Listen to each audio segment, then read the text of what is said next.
Now more than ever, innovative technologies are fueling change and sparking new ways of thinking. Collaboration between corporations and startups is key to staying at the forefront of these trends. However, finding the right startups can be expensive, time-consuming, and ineffective. But Plug and Play is here to help. As a corporate partner, you will gain access to a whole ecosystem of innovation. Discover startups that meet your tech interests. Stay updated on the latest trends and network with industry peers. We will help you during every stage of your innovation journey, no matter where you are and where you want to go. Get in touch today.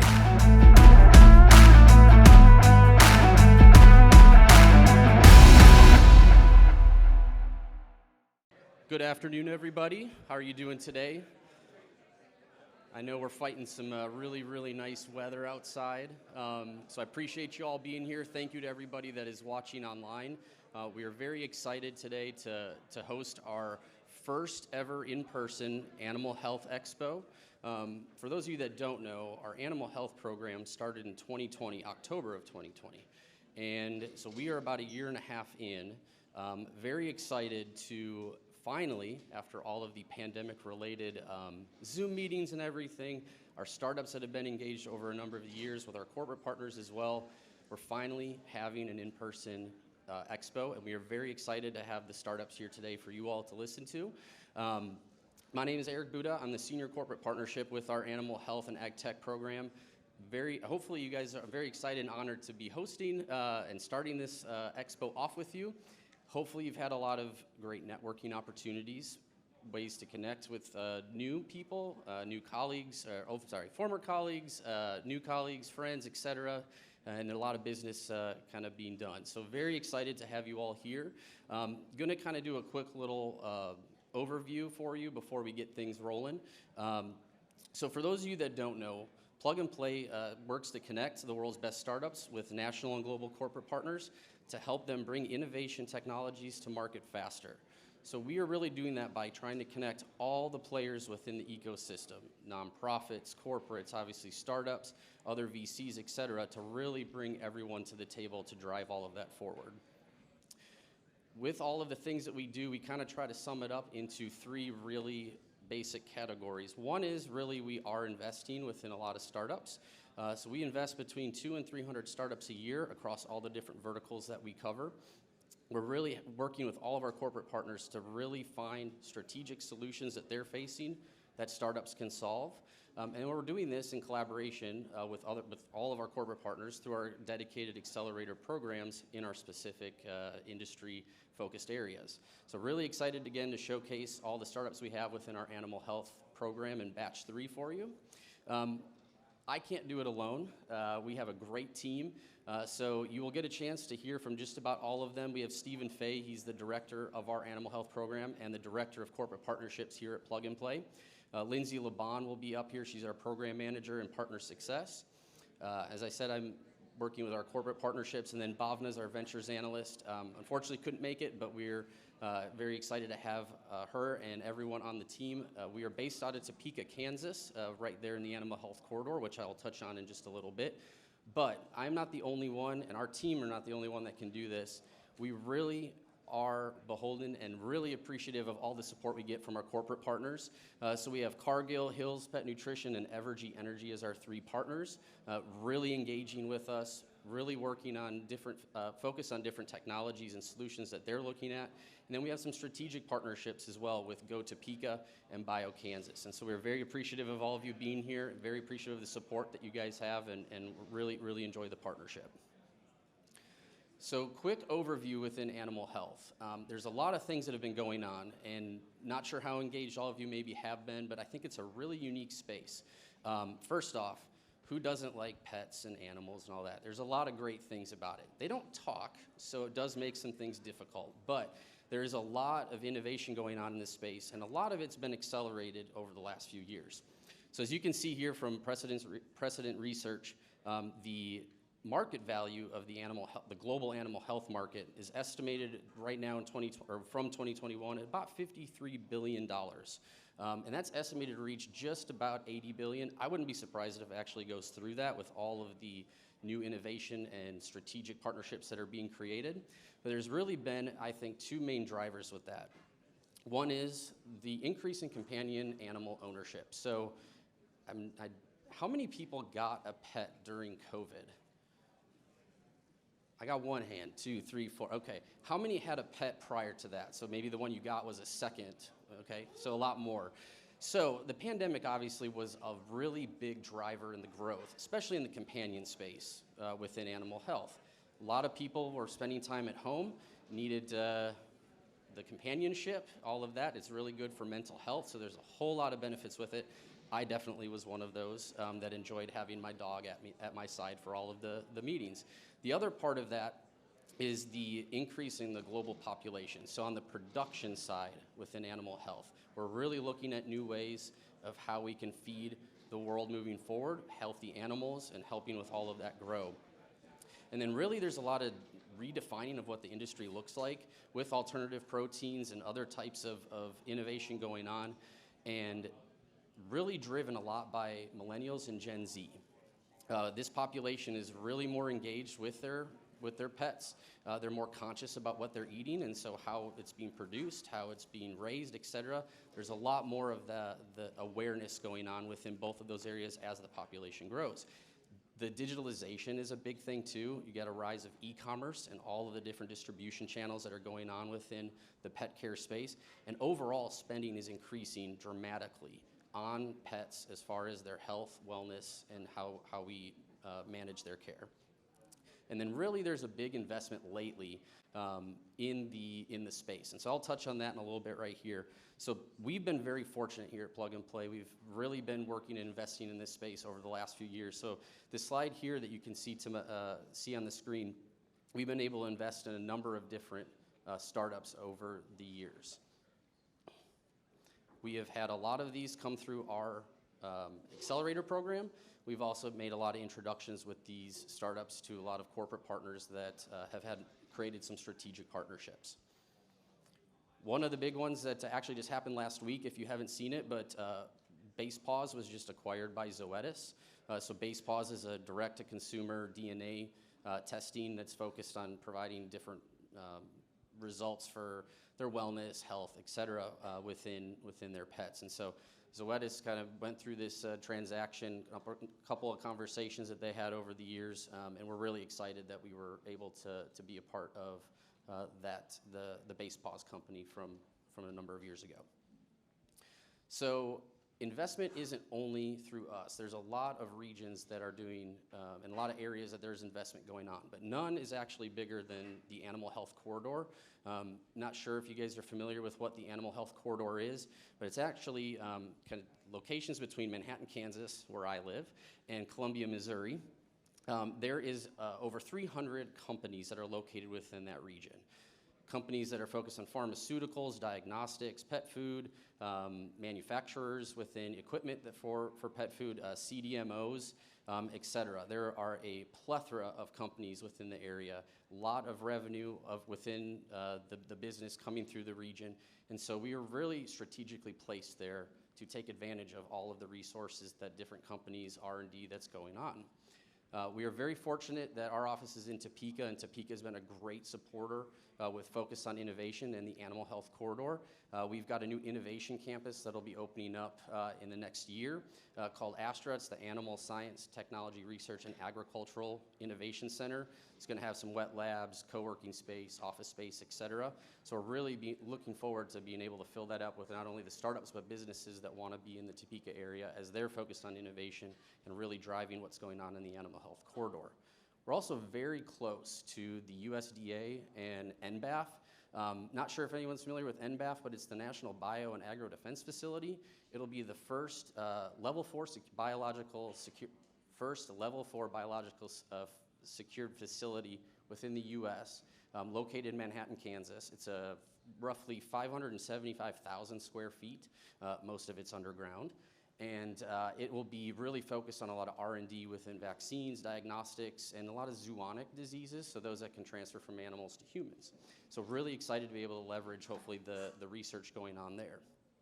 We're also very close to a lot of academic institutions that are focused on animal health and livestock research, agricultural. So we have Kansas State, KU, Iowa State, Nebraska, Oklahoma State, Colorado State, Missouri, et cetera. So there are a lot of institutions that are focused on doing academic research, sharing that with the community, and we're going to be working to tap into all that. So we're very close to a lot of the top institutions focused on that. And then lastly, so as I mentioned, we started in 2020. We've had a lot of success in the year and a half that we've been running. So we've kind of got a couple things that we're focused on that you can see here. So alternative feed, livestock monitoring, smart pet tech, early disease detection, drug and vaccine development, et cetera. So these are just some of the areas that not only are we looking at, but a lot of our corporate partners have identified as areas that they want to look at. And really with the short time, we've been very, very fortunate to have a lot of success. As you can see here, we've introduced and sourced 316 startups, 95 introductions from those startups. We've accelerated 30 of them.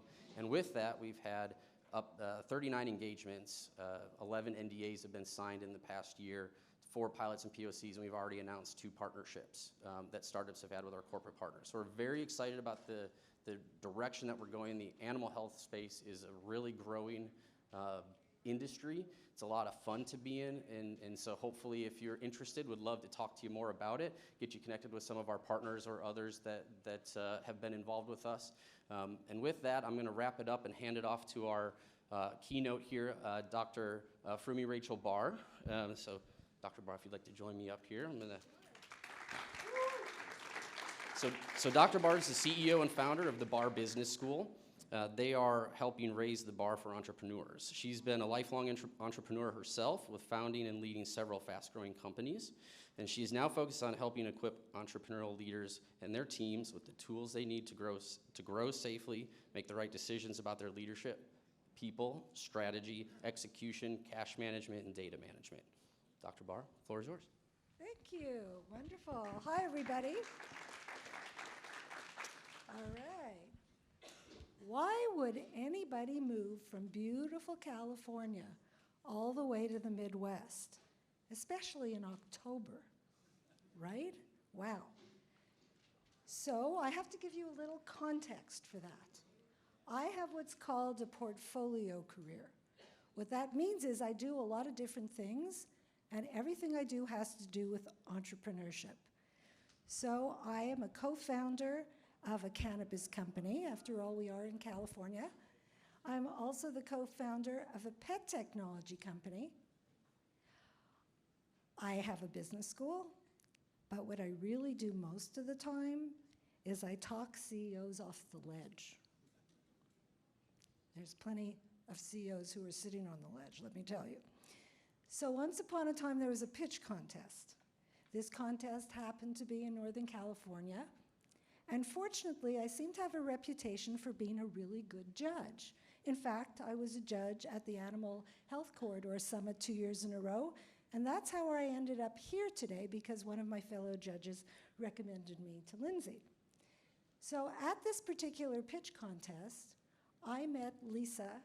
Lisa is the CEO of Scholar. And why would anybody follow any leader? Well, we really enjoyed each other at this pitch contest. We both asked very tactful questions. You know how some judges could be really hard on the people sharing their story. We didn't want to do that, but we really had to get down to the nitty-gritty. And Lisa and I decided to have lunch after. You never know where lunch is going to go. I just met a friend out there I hadn't seen in 6 years, so lunch is great. In any case, Lisa and John had previously had a company that measured the sustainability of buildings in a few minutes instead of weeks. It was called Green Building Studios. And if there's any investors in the room, you always want to find a management team that's been successful before. Same for me. I wanted to be sure that if I was going to follow a leader anywhere, they better have done it before. Otherwise, I'm not doing that. They also had a very strong why. They wanted to be sure that they could change and shape the face of the way people dealt with animals. Everything from cats to cattle. Also, because I teach this, it was really critical for me to feel that we had the same core values. And the number one core value that we had was that pets are like our family, and family comes first. So if my doggy Enzo was throwing up on the floor in a meeting, I would say, I'm taking him to the vet, and everyone would say, go. To me, that was really important, because in some companies, even if your grandmother dies, they don't let you go, or they give you 1 day off. That's horrible. So because they sold to Autodesk and then had the funds, they had a really good exit, so they were able to start Scholar. Meet Zuko. Zuko is their fabulous golden retriever who unfortunately passed away during COVID. But Zuko used to have to wear more than one collar in order to accomplish everything that they wanted to accomplish. He was always found barking on the fence. They didn't want him to do that. He could run out the door sometimes. They wanted to be able to track him. So instead of all these collars, which were like a can of beans around his neck, very heavy, and because they had 2 teenagers at home and it was a very busy household, they thought, how hard could it be to have one collar that would do it all? How hard could it be, right? I think you all know hardware is hard. So they created Scholar. Stands for Smart Collar. And there's Keto, which is kind of a mixture. Our logo's a mixture of a cat and a dog. And it consisted of 3 components: a smart collar, a mobile device, and storage for data in the clouds. That's what Scholar was all about. And I got hooked. I don't get hooked often, but I guess, you know, I have a dog, I have 2 cats. I don't want my cat running out of the door either. And also was for cattle as well, and you know how large that market is. So this just seemed like an answer to so many issues for me. Now, that's a $700 billion global animal history. I don't think that's true. After listening to Eric, maybe there's 1 extra 0 in there. But this is the circle of everything that could be done with the collar. Medications, insurance companies could benefit, pet care, behavior, et cetera. So that was one of the ways we pitched our collar. So as you know, hardware is challenging for any company in the Bay Area because most of the Silicon Valley folks are really interested in SaaS products and not in hardware. So if you add a hardware component, people usually get scared. And as Lisa said, and was recorded in the Startland News, which is a digital newspaper in Kansas City, building a business in Silicon Valley might seem sexy, but it isn't always the right choice. And what we realized was that if we really wanted to make an impact and we really cared about what we were doing, we actually had to think about moving. So here's some of the lessons that we learned in Silicon Valley before our move. First of all, if you're going to pitch to a VC or anybody, the management team must have had a really big exit because very often they reinvest in the same managers. You've probably seen that many times. We also know that women-owned businesses have a dismal success rate. And I can attest to that. Before Scholar and in my past, I had 4 very fast-growing companies. First was a manufacturing company. I manufactured clocks. The second one was an infomercial company that sold $12 million worth of product in 6 months. My hair was on fire. It was really scary. Woo, yes. But you know what? I think the reason I was able to raise money was because my mother never told me I was a girl. I just went out there in the world and pitched my products and acted like everybody would want them, and guess what? They did. So that seemed to be a winning thing. So when I see these statistics, I really feel you can't listen to that. If you believe in what you do, you just have to go and find the right people, just like selling a house. It only takes one often. And very often people go to VCs when they should be going to angels. They should be going to friends and family, because if you don't have traction, they're going to say, we love your product. Please come back later when you have some traction. I don't blame them. I wouldn't invest either, although I did, I guess, right? In any case, it's also about cash flow. You have to have revenue when you go to that kind of investor. And the other mistake people often make is that they think that someone who, let's say, someone who doesn't know real estate should pitch pets, or let's say if they real estate investor does not understand pets, so why go and pitch a pet company to a real estate investor? Just doesn't work. So then we started the circuit. We started going to different places to pitch Scholar. And one of the first places we went to, other than the Bay Area, was the Kansas City Animal Health Summit, which offers so many opportunities and speed dating with so many different investors and so many strategic partners. And they've had remarkable success, $500 million raised, licensing agreements, distribution contracts, et cetera. And who wouldn't like to go to Kansas City anyway, right? And why do they call it the Silicon Valley? Because they want to attract tech companies now. There's so many smart companies in Kansas City and in the corridor. And as you heard Eric say, the corridor goes from Manhattan, Kansas to Columbia, Missouri.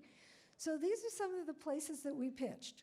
Apparently in January 2020, Lisa and John pitched at Plug and Play in Topeka. We went all the way to the Global Entrepreneurship Summit at The Hague, courtesy of the government of Missouri. We went to Collision in Toronto, and in so many places, and we won many of those pitch contests. But what kept us going through all this was really knowing our why.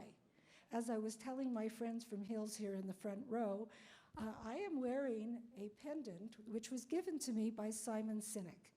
Simon wrote the well-known book called Start With Why, and that book, TED Talk had 60 million views to this day. So it's always important to know what your why is, much more, and to share your why with potential investors, much more than how you're going to do it or where you're going to do it, et cetera. It's critical for funding because very often your why will be what opens the door for someone to even listen to you.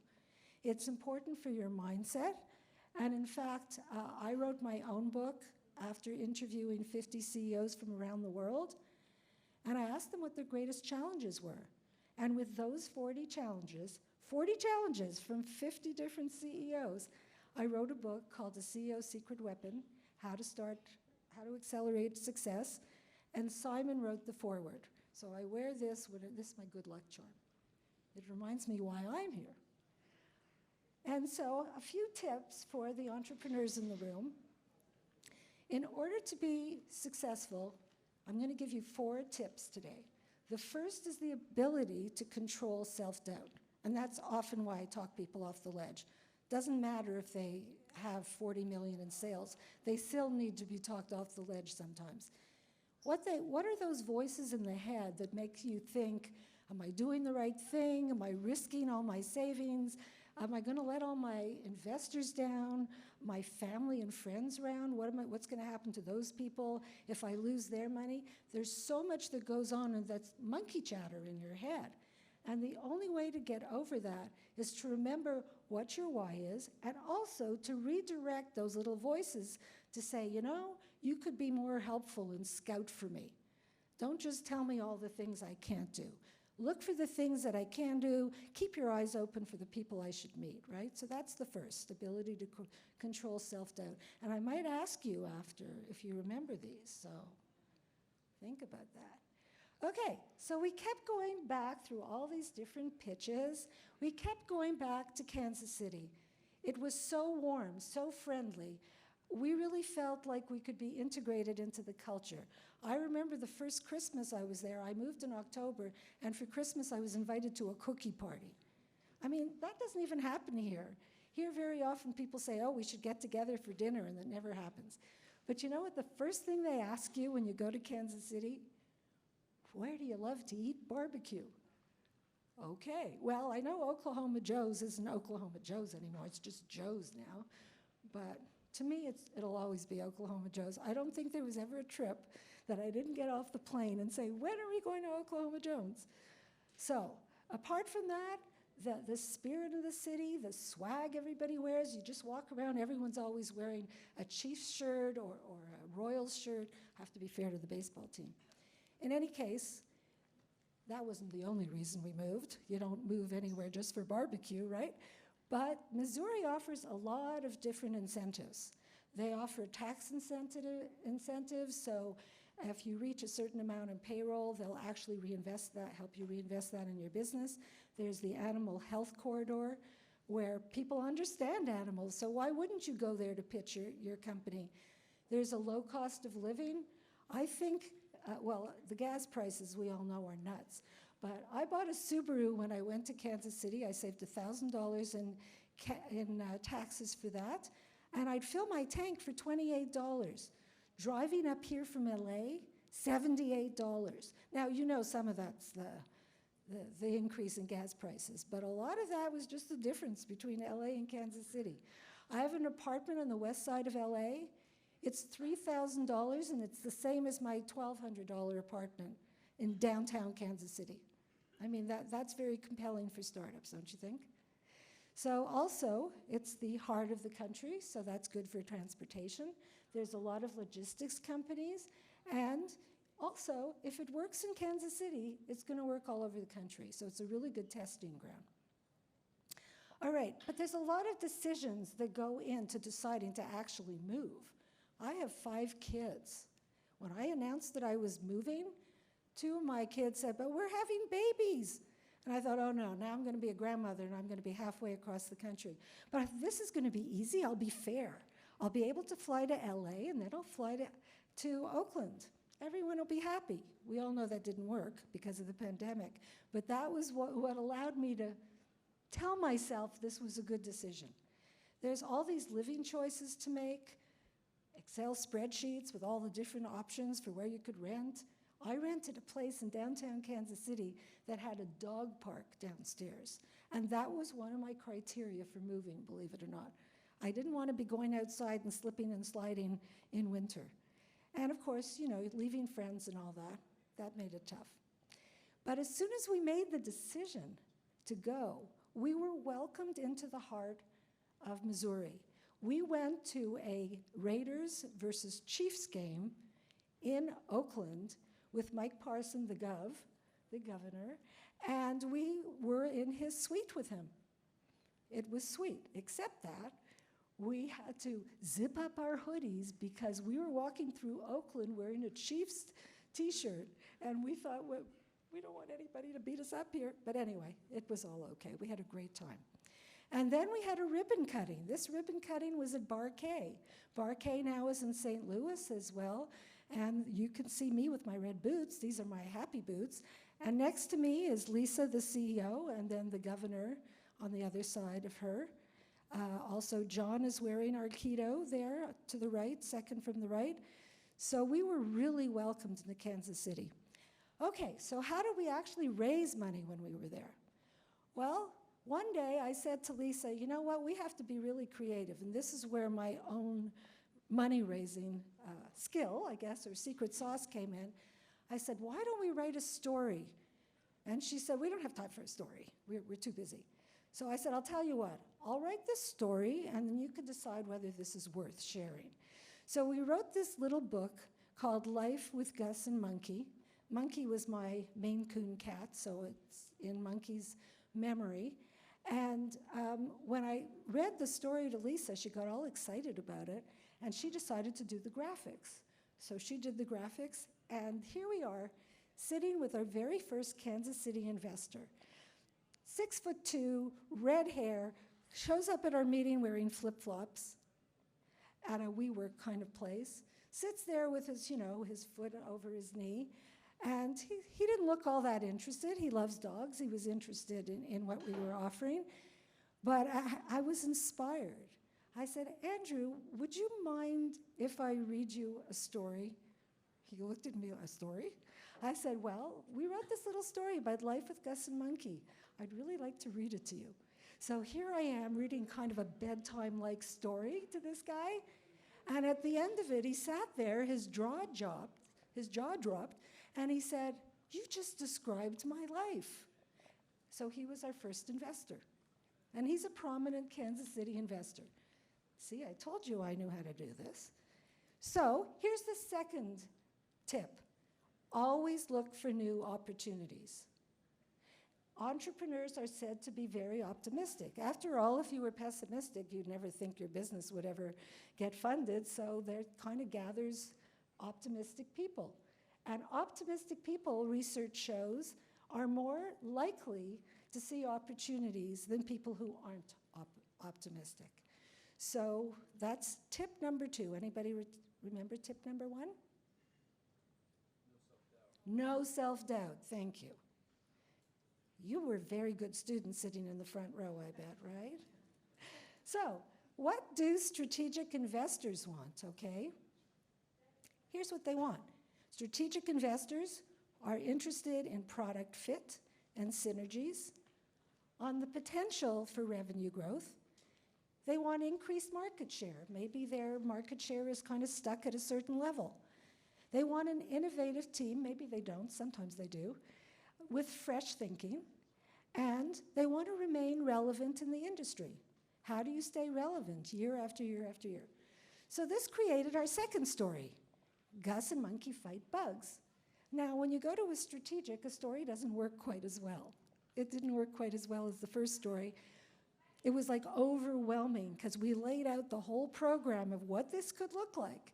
And then we realized, wait, we had a really good relationship with this particular company, so we scaled back the way we approached it and said, let's break this story down into little bite-sized pieces so it fits you too. Because here's what we learned about strategics. It's like the difference between a cruise ship and a speedboat. A cruise ship doesn't turn quickly. A speedboat does. So when you're an entrepreneur, like the kind of entrepreneurs that come here to Plug and Play, they're all speedboats. And so it's something to keep in mind, not to get frustrated, pace yourself, don't use your last dollar because this is going to take a long runway. And just remember that strategics are cruise ships. So here's the third point. Okay, so I hope you're paying attention, my good students in the front row. The third one is focus on the end game. Where are you going? Because you're not just playing. When you're an entrepreneur, you are playing to win. And guess who won the Super Bowl? You can't hear it. Too bad. Oh well. But this was the Super Bowl at the Blue Line, which is a hockey bar right downtown, and one of the places I love to go. And so there I was in that crowd. And then I was standing on the corner of 10th and Walnut. It was so cold. And I was thinking, I think I went out there like 2 hours before they were supposed to pass by. And these guys next to me brought a boombox, and they were totally rocking out. I thought, oh good, I can move. I don't have to just stand here with my knees shaking and everything shaking. And in that picture, you see the guy on the top of the bus in the red jacket? Patrick Mahomes. And next to him is Kelsey. And they stopped where we were, and they rocked it out with us. And I have to tell you, for my year in Kansas City, that was probably my very favorite moment. All right.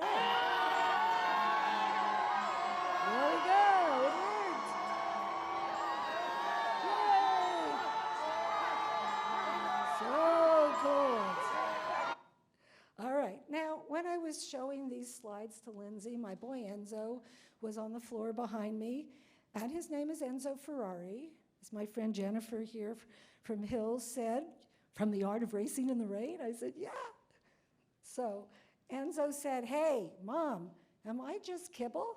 What about me? Put me in there. So anyway, there he is with his Chiefs thing on, okay. So another reason to move to the Silicon Valley. Kansas City is such a vibrant city. Besides the Chiefs and the Royals, they have a new airport terminal opening. They have the first women's soccer stadium for the Currents. And there's, of course, the light rail that goes down Main Street for free. And lastly, Meta just paid $800 million to build this hyper data facility in Kansas City. So that's pretty awesome. Okay, here's the last of my 4 tips. Cultivate resilience and tenacity and fail forward. That is critical for any company because there's always obstacles in the path. So I'll tell you a little more about the Scholar story and how we had to be resilient. So we started off with this smart collar. We were 95% complete when the pandemic started. So we couldn't put feet on the ground in Shenzhen, China, where our producers were. You can't do that remotely. As great as Zoom is, you can't manufacture with all that fine electronic equipment, etc. And we have a brilliant collar. We're able to use those same electronics really from everything, from cats to cattle, which is quite remarkable. So what we turned to, we were also developing a marketplace. The idea with our collar was that you could order from 7,500 different products for your cat or your dog. We started with companion animals. And in 2020, our growth was 20% month over month over month over month until the week before Christmas, when our major supplier decided to pull the plug on their D2C business. So that was pretty shocking. And so we had to pivot again. But this might be the best pivot of all, because what we did was we decided we were going to reach out and survey 300 different vendors. And every single one of those vendors have signed up for what we call Pet Pro AI, and we will be able to personalize the experience for companies to their end user. Because right now, if Enzo's throwing up, the people who supply my food wouldn't know the difference. But with Scholar, we'll be able to do that. So that's the story of our resilience. Oops. Okay, so now it's your turn. Before I wrap it up, my formal relationship with time, 5 minutes and 41 seconds left. Who has a question or two for me? I'd be happy to answer. And if not, I'll wrap up. Anybody? Yes? What is the biggest obstacle you overcame transitioning into the healthcare innovation space? Funding, because it was hardware, definitely the biggest thing for everybody, always. I mean, we had a lot of money to start with, and we had a friends and family round, but when it came down to it for the big money to start manufacturing, that's when it got hard, because it was hardware. Everybody loved the idea. And you know what, if we would have started first with cattle, we might have done better, but we started with companion animals. And we found that a lot of the investors in Kansas City actually would have preferred we started with cattle, but we were too far along to start there. Anybody else? Thanks for the question. Anyone else? What are you doing with livestock now? We're not doing anything with livestock right now, but we will again, because as soon as this is all over, really over, we can get back to Shenzhen, then we'll start up our collar again. Okay, so just some last thoughts.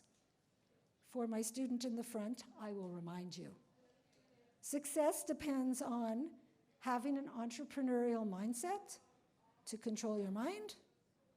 Secondly, resourceful funding approach, focusing on the end game, and building resilience and tenacity, and failing forward.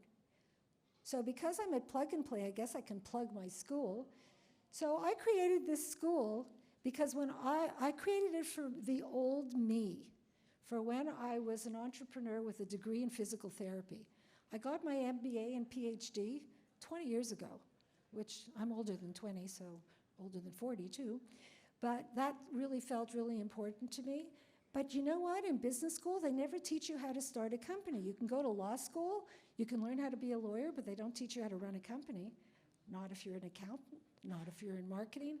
So that's what my school offers, everything in bite-sized pieces that you need to know to start and run a business successfully.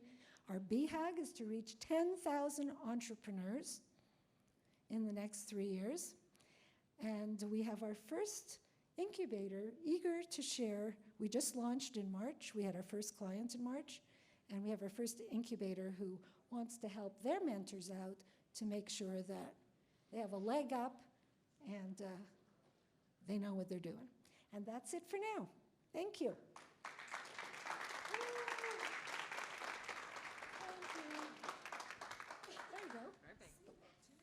You're good. You're good. Thank you. All right. Well, now we're going to get started with our live pitches. But first, I kind of want to tell you guys a little bit about some of our startups that we have here. We kind of span across animal health. So I think with animal health, most people usually think of edible and petable. You think of dogs, cats, and cattle. But really, we've got sustainability. We've got alt proteins. We have energy and sustainability, also the edible and the petable as well. So kind of a whole breadth of the animal health industry, and they're all present here. So we're really excited for these. We're going to start with our live pitches. So first up, we've got Hargol. So Hargol is the world's first commercial grasshopper farm, delivering natural, sustainable, and nutrient-rich protein. Some of you actually might have tasted it. We were able to incorporate it into our meatballs on day one and got really great feedback for them. So up next, we'll have Ben.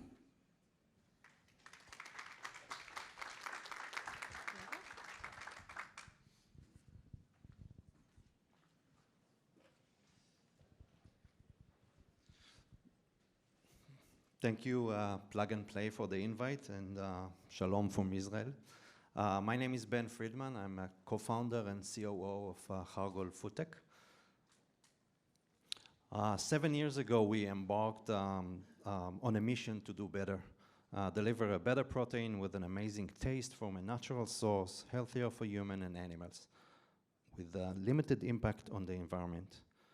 And that protein was grasshoppers, nature's most efficient protein source. To explain how efficient grasshoppers are, 1 spoon of grasshoppers equal to 1/3 protein intake daily for humans. This is more or less equal to half a pound of a beef steak. And it gets even better, since grasshoppers are also rich in a long list of micronutrients, minerals, vitamins, omega-3, omega-6, zinc, folic acids, vitamin E, vitamin B12, and many more. In fact, it's much more than you can find in any other protein sources, animal-based or plant-based. Grasshoppers are also healthy for pets and humans. We already have indications from preliminary researchers showing that grasshoppers provide a healthy solution for many pets' illnesses.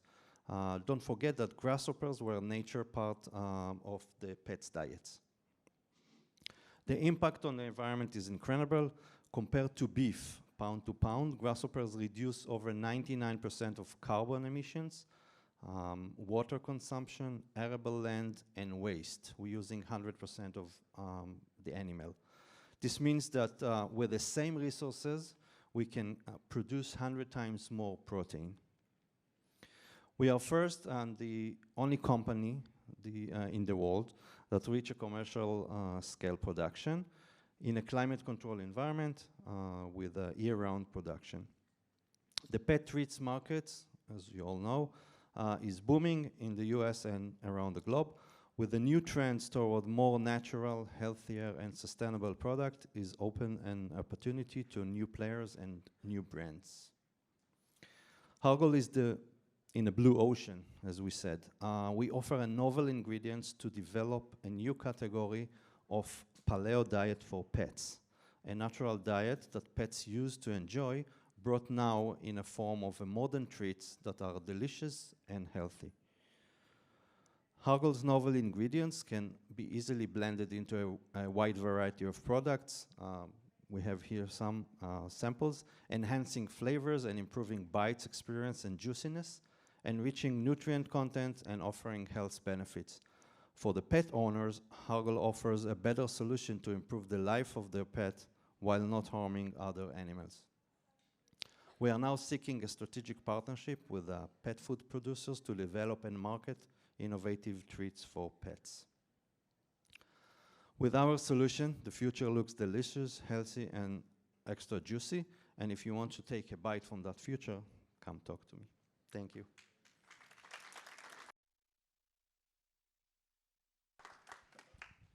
Perfect. Thank you.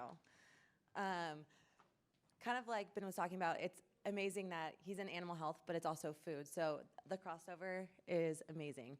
Up next, we've got NovoNutrients. They are cleanly transforming CO2 emissions into alternative protein ingredients. We were actually lucky enough to host NovoNutrients in Topeka and got to show them around. We got to have them out to see some of the campuses, meet with a couple of partners that were local. So excited to have them back here now for you guys.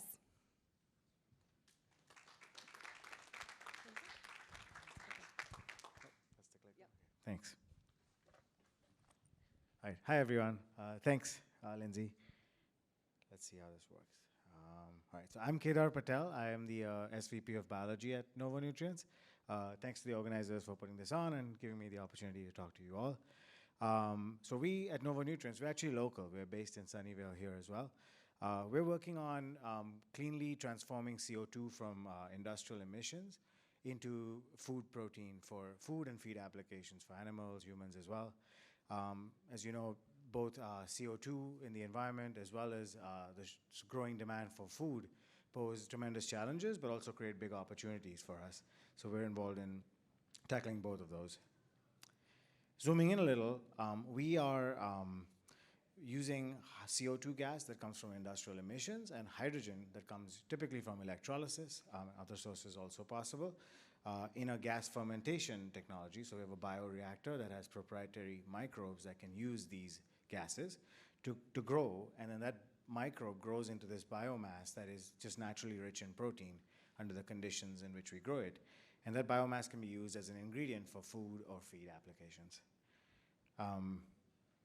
So in terms of the inputs, we are benefiting from this sort of trend towards developing green energy, solar, wind, hydro, as well as electrolysis, innovation with CCU to concentrate carbon dioxide. All of these things benefit us as they scale and get more efficient, but we're also a good sort of place to use those streams. So it's kind of, we fit in pretty well in that ecosystem as well on the input side.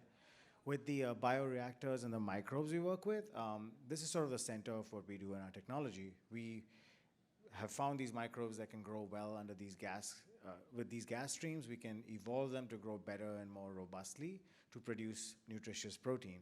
And basically in this bioreactor, these gases essentially get converted into protein that you can then eat.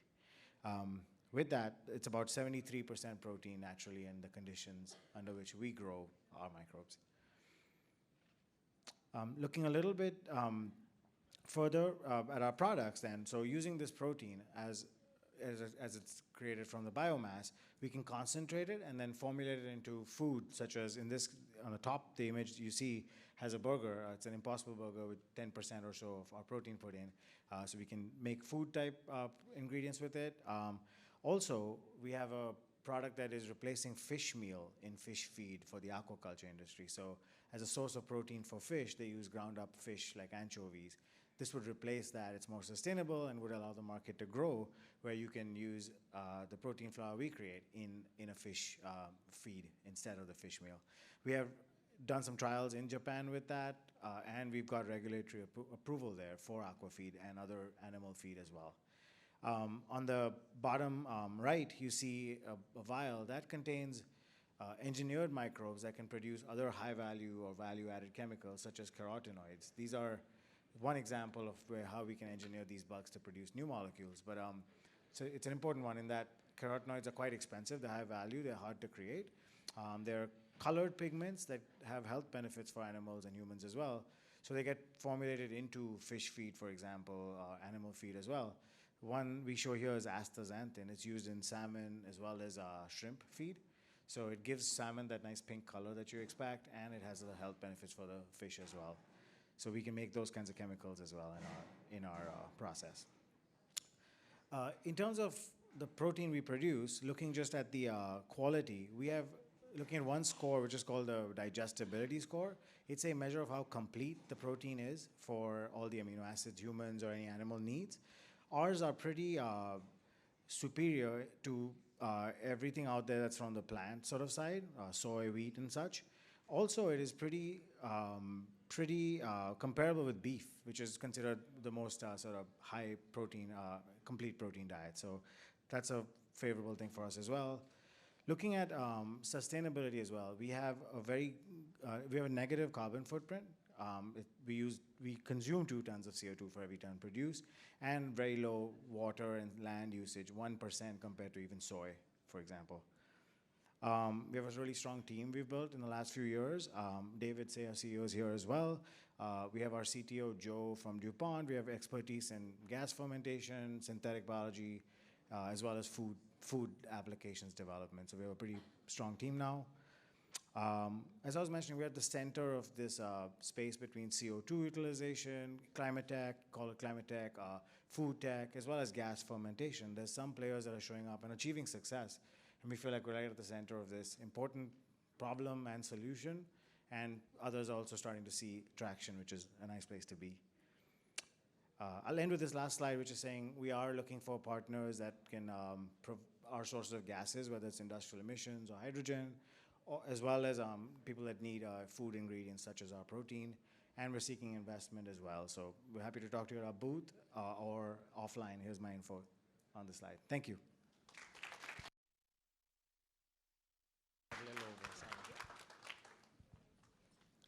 All right, so that was kind of our sustainable portion of the animal health vertical, and now we get to go to the cutest side, which is the animal. So first up, we've got Helpet. So Helpet is an app that's helping pet owners manage their daily life of their pet. We have Barbara with us, and you all are gonna love her as much as I do. She is just as cute as a button. So here you go.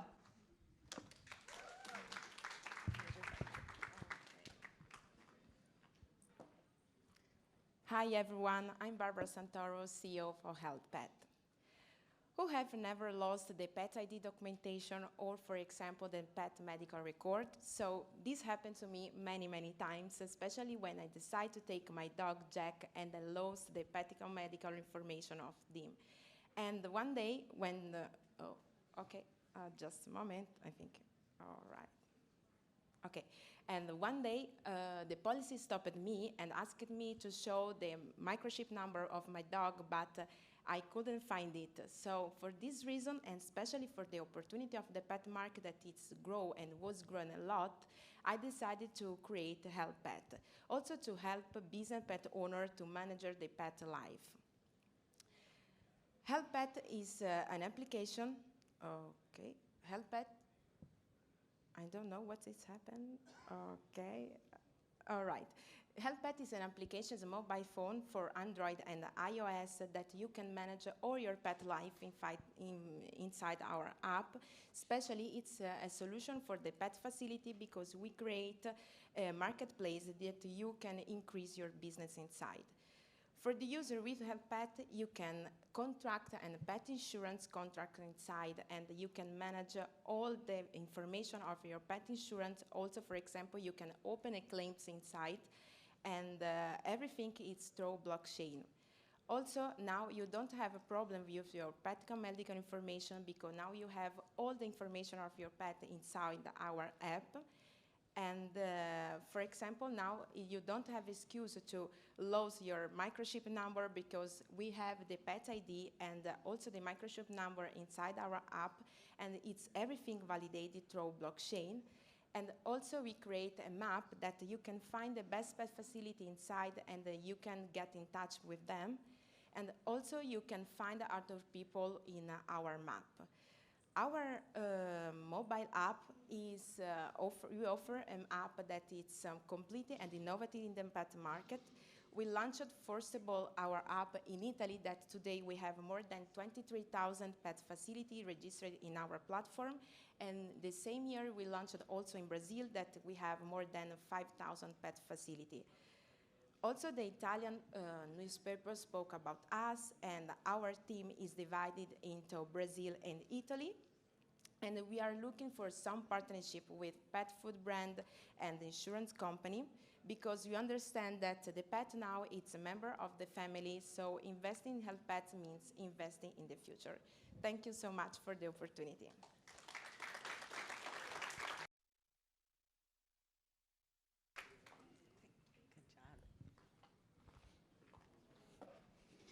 I told you she was cute.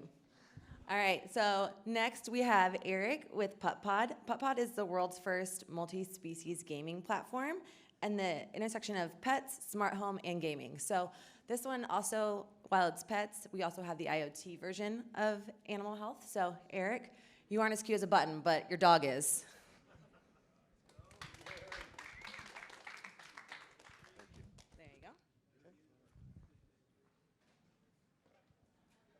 Hi, everyone. My name is Eric Itis, and I'm the CEO and co-founder of PupPod, the first multi-species gaming platform for bored and lonely dogs. There's 69 million US households, just US households, with at least one dog, and 1/3 of those dogs, more than 1/3, are home alone for most of the day. Now, as pandemic life starts to unwind, the perception of separation anxiety is becoming a real issue. And the most common solution is to pay hundreds of dollars a month to take your dog to daycare or a dog walker, which is expensive and it's labor intensive, so we've come up with a better solution. We built the world's first multi-species gaming platform for pets and their people. Now, the pet parents can play with their pets from anywhere, and pets get the mental stimulation and activity that they crave and that they need. Now, as consumer preferences start shifting from buying no-tech pieces of plastic to software-driven connected games, the whole industry is going to need a platform to connect these products to. And that's the vision behind PupPod. It's a big idea and the foundation for a big company. Now, over the next few years, let me give you a quick, wait a second, so over the next few years, millennials and Gen Zs are gonna be about 60% of pet parents, and it's a logical extension that these pet parents are looking for technology solutions to take great care of their fur babies. So, let me show you how PupPod works. There's 3 pieces to the product. There's the feeder, the toy, and the mobile app. Now, when the dog touches the toy at the correct time, they earn food rewards from the feeder, and you control the whole game from our mobile app. And we use a combination of lights and sounds and timing to create this puzzle game that gets harder as your dog gets smarter, so you can always keep your dog challenged. So the customer traction so far has been amazing. We sold out last year our first 2,000 units that we were able to produce, and so far our customers have played over 116,000 games, and they've dispensed over 4.3 million times. Out of the products that are available, 70% of them have been connected in the last 30 days, which is insane, and insanely high. And the average customer is playing for about 28 minutes per day. Now, last year, we proved that customers love the product, and they use it a ton, but we were capital constrained to keep up with demand. But I have some exciting news to share from a recent announcement. We've closed 50% of our seed round and entered into a strategic licensing agreement with the Company of Animals, who have the capital to fund inventory, logistics, sales, and marketing. So we've now unblocked that constraint. And Company of Animals has been selling pet products globally for over 40 years. And their initial agreement, they've already pre-purchased 10,000 PupPods, which represents a 500% increase over last year's sales. The Company of Animals pays us, and other licensees will pay us a $25 license fee for each unit that we sell, or each unit that they take to market, and then we also make additional revenue from products that are sold on the PupPod.com website, and we're in the process of launching a subscription service, which will be additional revenue for the company. Customers will pay about $100 to $120 a year for the subscription service. And that will run on top of the game. Now, while there's other pet products in the space, none of them come close to us in terms of the features that we offer at the price. And we believe that PupPod will get to $47 million in sales and $16 million in EBITDA over the next 5 years. Now, we've raised $1.9 million to date and closed 50% of the seed round, and the funds from the seed round will primarily be used to launch the subscription service and also launch 2 new products. Now, Candarp, my co-founders, Candarp and Aman and I, we've all shipped consumer electronic software platforms that scale to hundreds of millions of users in our time at Microsoft. And Dr. Mugford, who's our strategic investor, he's been selling pet products, as I mentioned, for over 40 years globally.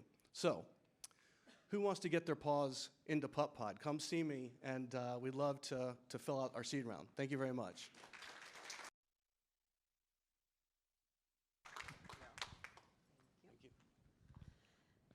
I know our team can attest to it. I think our whole team has PupPods, and if Eric's dog Ginger can do it, anyone can. So rounding out our pet section, we've got TeleTails. So TeleTails offers online pet care technology that services and delights pet owners. So Clay actually is one of our partners here, but he pitched at the Friday pitch sessions, and Plug and Play actually invested in him. So we're excited. That's one of our first ones that we've had go through and take matters into his own hands and get an investment from us. So excited for you guys to hear from Clay.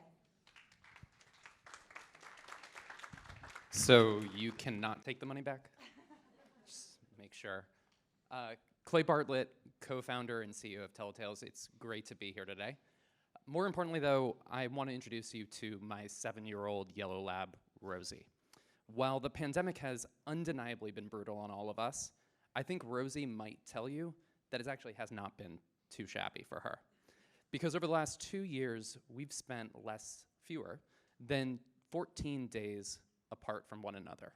Our bond has gotten deeper than it's ever been, emotionally, physically, and this is really representative of what millions of pet parents have experienced over the course of the pandemic. Actually, my co-founder, Dr. Hillary Jones, who occasionally still works in vet clinics, said it really well the other day. She said, before the pandemic and over the last couple of years, when people used to come into the clinic, they would say, I'm a pet owner. Today, when they come in, they say, I'm a pet parent. And that mentality has completely shifted, and it's here to stay. Now, the negative consequence here is what it's caused is millions of helicopter pet parents like me who every single day wake up and say, is my pet healthy? Is she happy? Is she entertained enough? And I am willing to spend more than I've ever spent before on my pet's well-being. Now, the challenge here is that the current care paradigm is broken. So the vets are doing an incredible job, but they're completely overworked. 20 million families added a pet during COVID alone. And so what happens is when you go into a vet, it might be a week, it might take a couple $100, or it might take several hours to go in. So as a pet parent, you go to Dr. Google, and you find results and answers that aren't actually tailored to your pet's actual health profile. This leaves about 80% of pet parents looking for more personalized advice and care. So this is where we play. We provide amazing virtual care through a team of in-house trained empathetic veterinary technicians and veterinarians to provide best-in-class service. Now, our go-to-market is one that's incredibly unique in this space. We are not another direct-to-consumer company.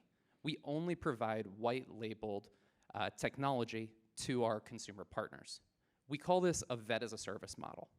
So with this vet-as-a-service model, which we launched about 8 months ago, we're already working with the world's leading companies across the e-commerce space, media, insurance, employer space, to just name a few.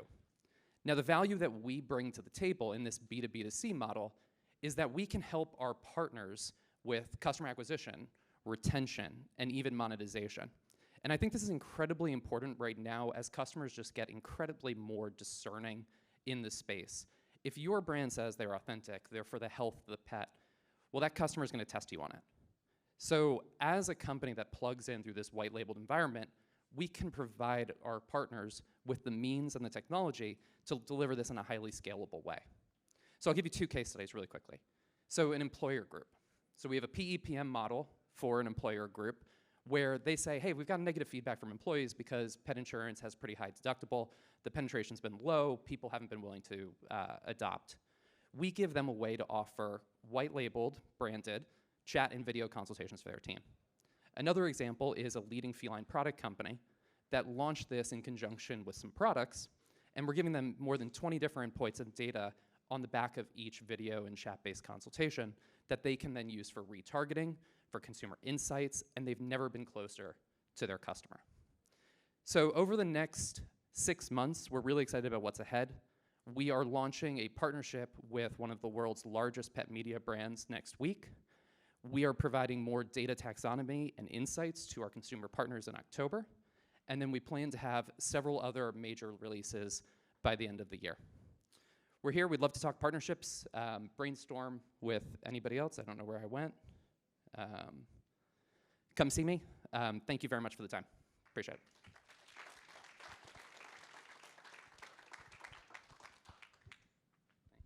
Perfect. Now we're going to get everyone back up and we're going to do a quick panel. So we're just going to give us a second so we can get the chairs up and then we'll be right back.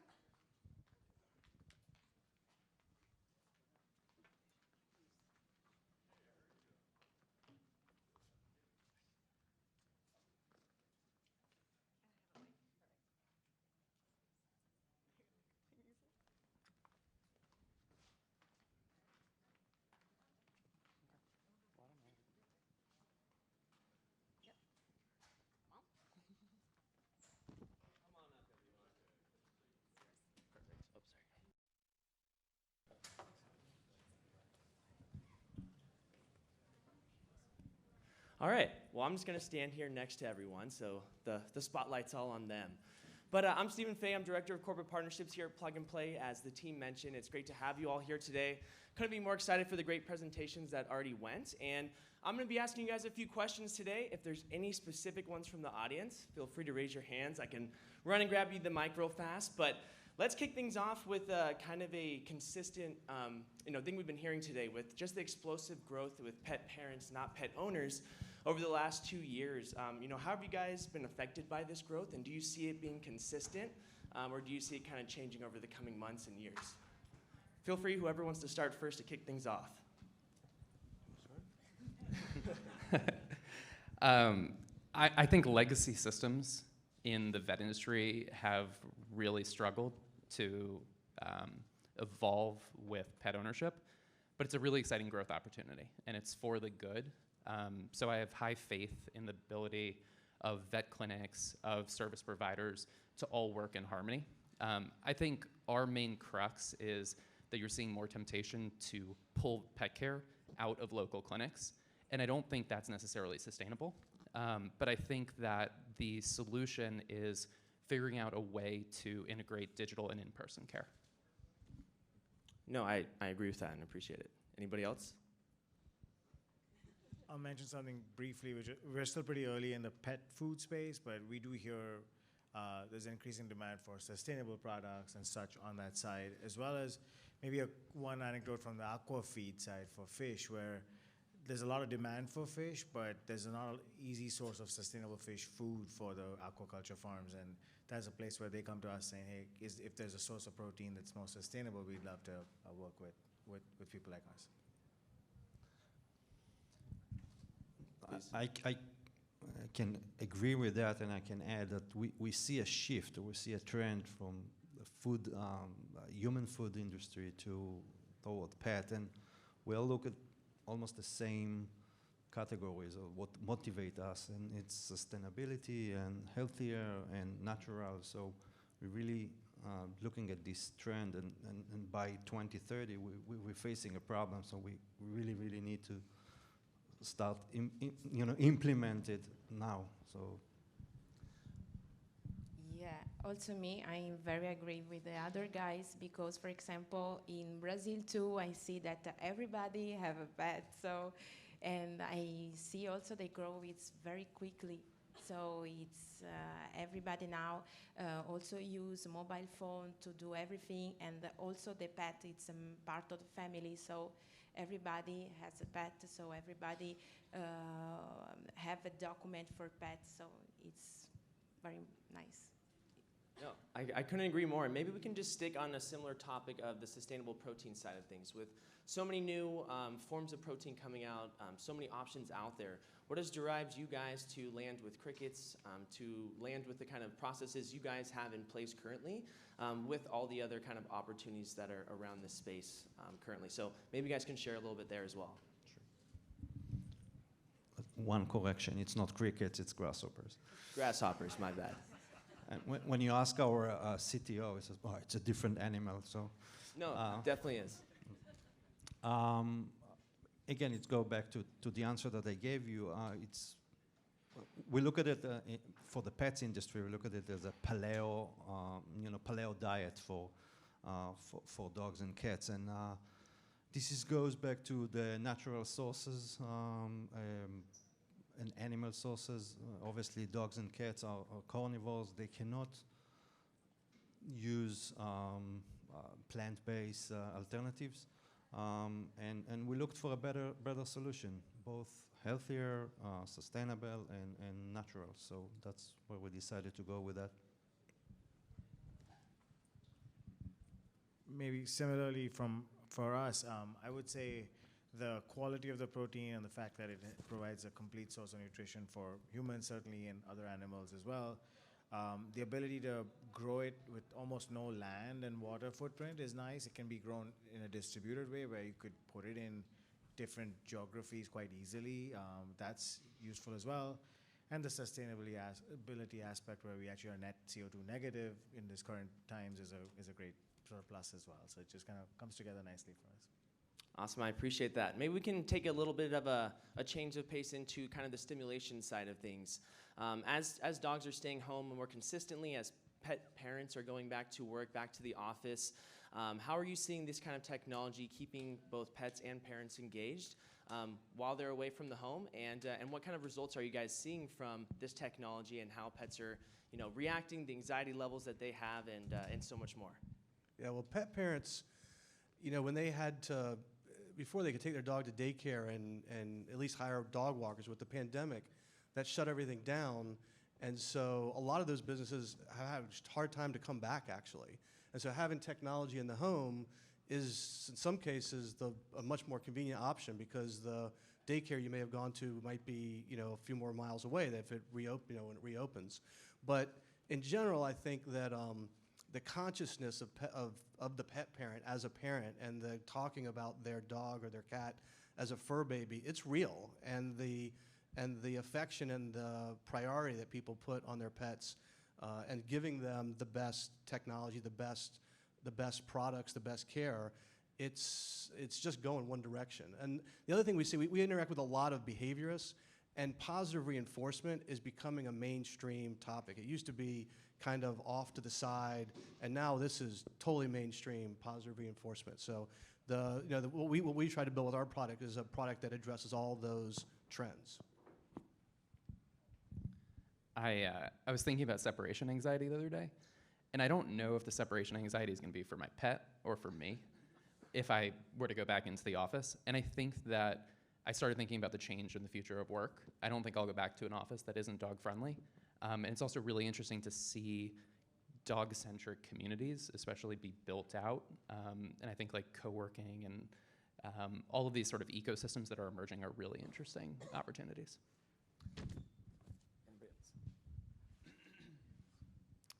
Yeah, also I think that the technology helped a lot of the pet parents also because, for example, in my case, you can stay, for example, at home, and if you want to bring something for your pet, so in my case, you can open your app and find something. So I think that the technology helped a lot for the pet parents. And sticking on that note with just technology for pet parents, maybe you can tell me how you guys are pulling in all this information from the different sources that people have from their veterinarians to the different procedures they may have for their pets. Where are you guys pulling in most of your data from to have that holistic approach for pet parents? Okay, for my case, for example, you can find, with our app, so all the best vet facilities, so all the things that help the pet owner, that to manage the pet life inside our app. And we think that this is important because now we are going to, everybody use technology, so everybody have a smartphone, everybody travel a lot. So now after the pandemic also the people start again to travel. So I think that this is helped too much, and everybody now want to travel with the pet, a dog or a cat. So this is important to have, for example, for me, all the information of your pet with you. I couldn't agree more. I don't know how many of you guys have all of that information in one place. I know personally I don't, so I will definitely be checking out that further later on. But let's talk a little bit more about the last 2 years.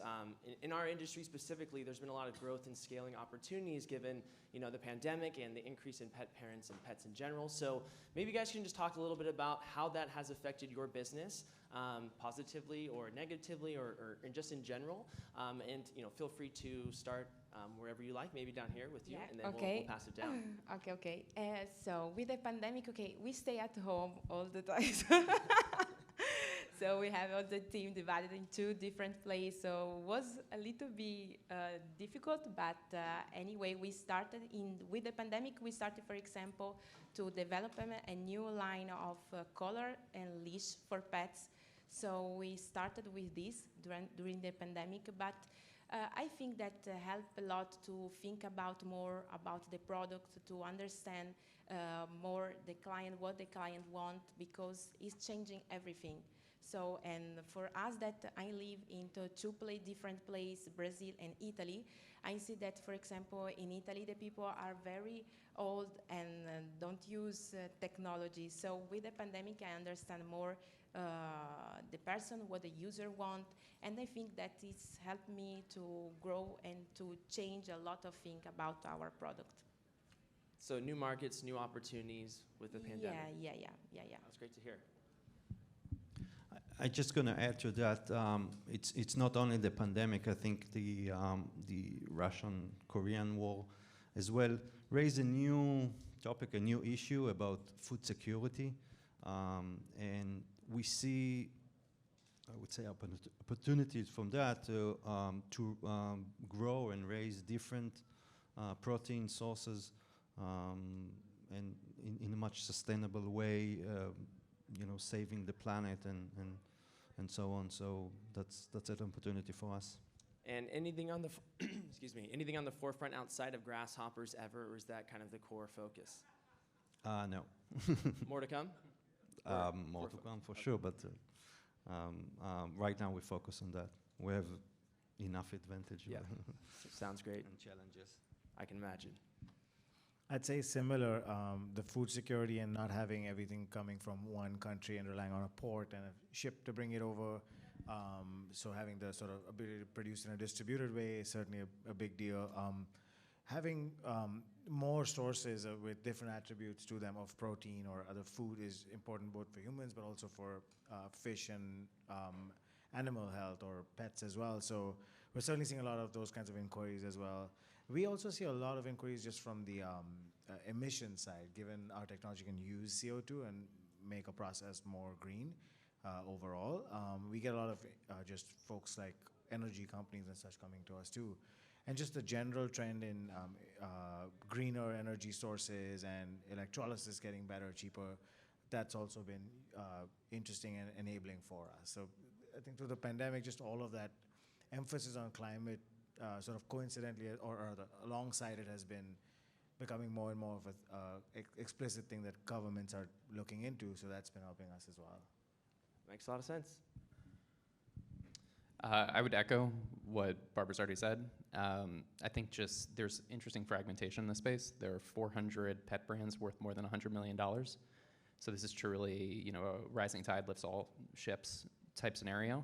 So we're still seeing that fragmentation. I wonder what's going to happen in a downturn in the economy, but secular growth wins in terms of pet.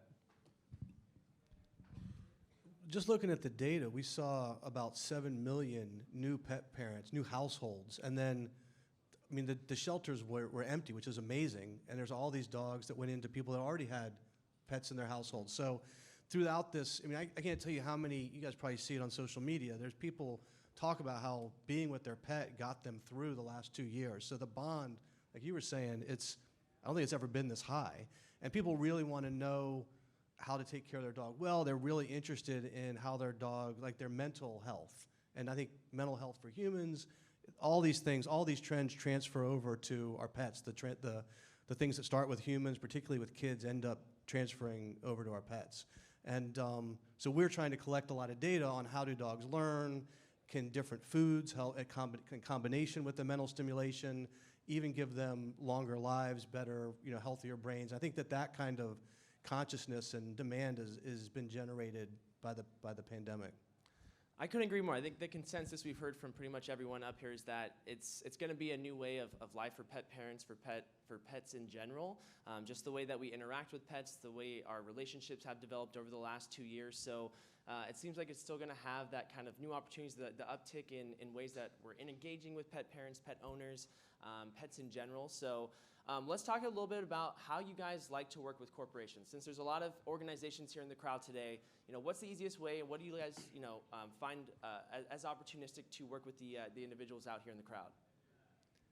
Well, the thing I love about this organization and the corporate sponsors is getting relationships with strategics in the pet industry is our objectives are often much more aligned than when you're just looking out for venture capitalists. Nothing wrong with that, but at our stage of business and the kind of business we're trying to build, the longevity we're trying to build, those strategic relationships with the companies that have a long-term view of being, making investments now so their business is strong a decade from now, there's a lot of synergy there. Agreed. I think it's collaboration and speed.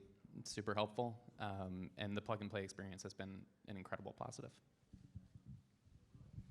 I'll agree with that as well. And just digging in a little bit from our point of view with collaboration, we envision ourselves as more of an ingredients company as opposed to someone that's going to directly produce a product that ends up as a pet food or something. So working with the right partners that have that experience and know what the pet needs, the pet owner would like, and have that experience with developing those products and working together to, one is just give us some feedback, but also work with us to develop those things would be sort of the kind of thing we're looking for. Just stole my answer. Happens to me every time. But what I can add to it is the great thing with plug and play is usually being a startup and then being a huge corporation. Sometimes the size is matter. So just to understand, for the corporate size, to understand a startup and how quick it needs to move and how little funding they have to build the traction, I think you have to do it with a strategic partner to understand the market, know the market very well, and that's how you build the traction and build the funding, and you can support it. I appreciate that. Okay, and also for me, in our stage of the company, we need some partnership because I think that it's better to us also to understand more the market and grow together because they can help us to understand more something that I don't know that we are making wrong. So it's very important for us, this. Those relationships are important, like you guys probably see and know. Connecting with these individuals to really share the insights across these spaces, help them move further across their respective fields is a big help. So I want to open it up to you guys. I know we're coming to an end of this kind of question panel, but anybody have questions they would like to specifically ask to the group or anyone specifically up here? All right, looks like we covered everything. All right, guys. Well, thank you so much for answering all of our questions today. We'll let you guys come down from the stage, and we'll continue forward with our virtual pitches. Pass it back to Lindsay.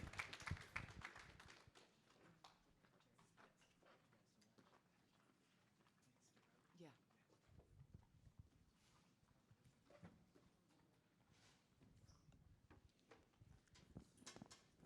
All right, so now we'll get started with our virtual pitches. So first up is Cal Technologies. They are experts in asset and productivity monitoring with AI intelligence.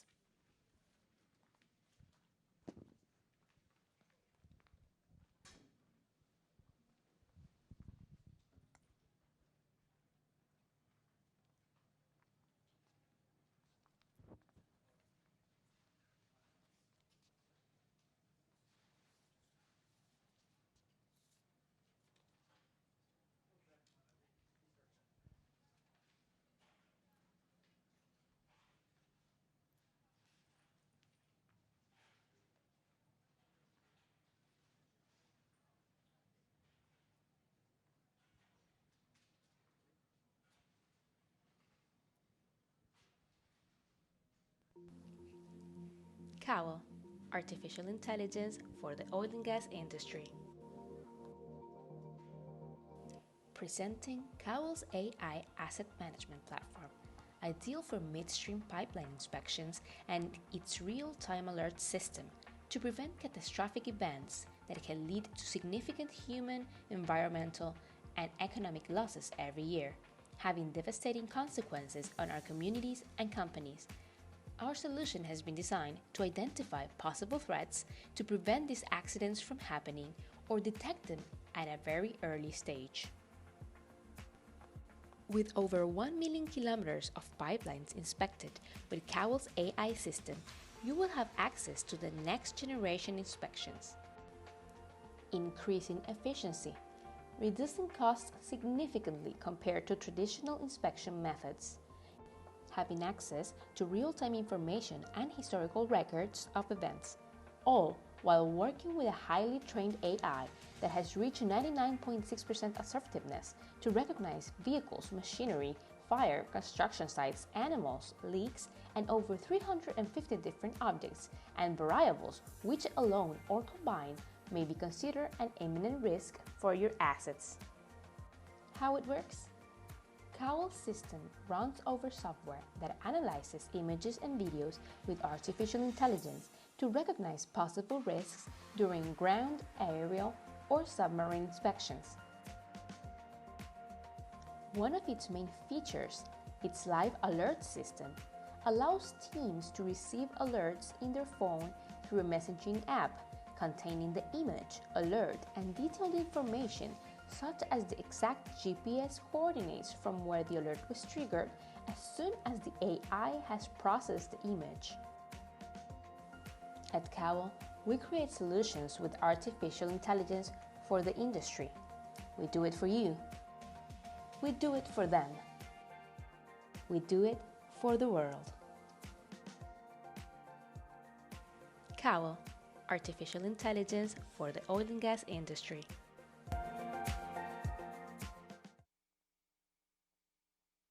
Perfect.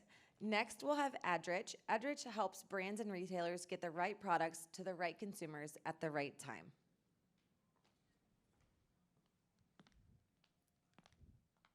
Hello, everyone. This is Aditi Yaji, founder and CEO of Adrich. We are enabling a smarter way for you to connect to your consumers. Today, brands have a lot of data, right? Sales and promotions data. But once the product leaves the store, it's kind of a black box. Are consumers using your product? How often are they using the product? Will they continue to use it and reorder? So really, the consumer remains a mystery. And we said, what if the product themselves could communicate the usage patterns? And it can also tell you when it's time to reorder. Or even better, go one step further. And what if the product could auto reorder by itself? We've developed the world's first connected smart consumer platform that has a smart label equipped with sensors that can be peel and stick and goes outside of any product, instantly making your products into a connected product, and has a unique sensing technology that captures when the product is being used, how often it's being used, and more importantly, when consumers run out and need more product. It talks Bluetooth and collects all the data autonomously into our cloud, where we present a dashboard where you can see in real time accurate usage data and derive actionable insights. We have an API that integrates into any e-commerce platform, and we enable a two-way communication between you and your consumers. So essentially, we have now closed the feedback loop from the consumer to the brands with real-time accurate usage data. And as a consumer, the next time you run out of coffee or shampoo, you'll find one at the door. Welcome to zero-touch shopping. We've used the platform to enable a range of use cases, including the next big thing in e-commerce, the connected e-commerce, where you can enable a need-based auto replenishment compared to the frequency-based replenishments that exist today. You get more granular and accurate consumer usage and real behavior. And we've also enabled sustainability through a keeper bottle and refill, which helps reduce single-use plastics. We have partnered with 15 Fortune 500 brands, including a lot of plug-and-play customers and corporate partners, including the 6 out of the top 10 CPGs are on our platform. And more recently, we've also integrated with Amazon, providing additional omni-channel distribution partner for the brands. They can go direct to consumer or through Amazon. We have both options. And I'd love to share a real world use case where we have worked with a brand called Oliveri. It's an olive oil brand based in Europe, where we brought in all the 3 use cases, the convergence of e-commerce, direct to consumer subscription, and sustainability. So really their premium smart SKU has gained more traction and become the more popular SKU for them. And also with the insights that they garnered, they were able to reduce the churn with subscription businesses because consumers got the right product just when they needed it at the right time. So this really brings all 3 together, the sustainability, the e-commerce subscription, as well as enabling a deeper engagement with the consumers. And of course, apart from the results, we got 33% increase in lifetime value, and they did see a 6x increase in online sales. We are enabling this use case in the refill category specifically for a number of other corporate partners, including Clorox as well as Colgate. On the consumer side, excellent adoption and statistics. Consumers are more than ready for the auto replenishment products. In fact, 80% of the consumers preferred the connected SKU with auto replenishment compared to the regular SKU. So clearly there is a market need here. Look forward to talking more with consumers. Thank you so much.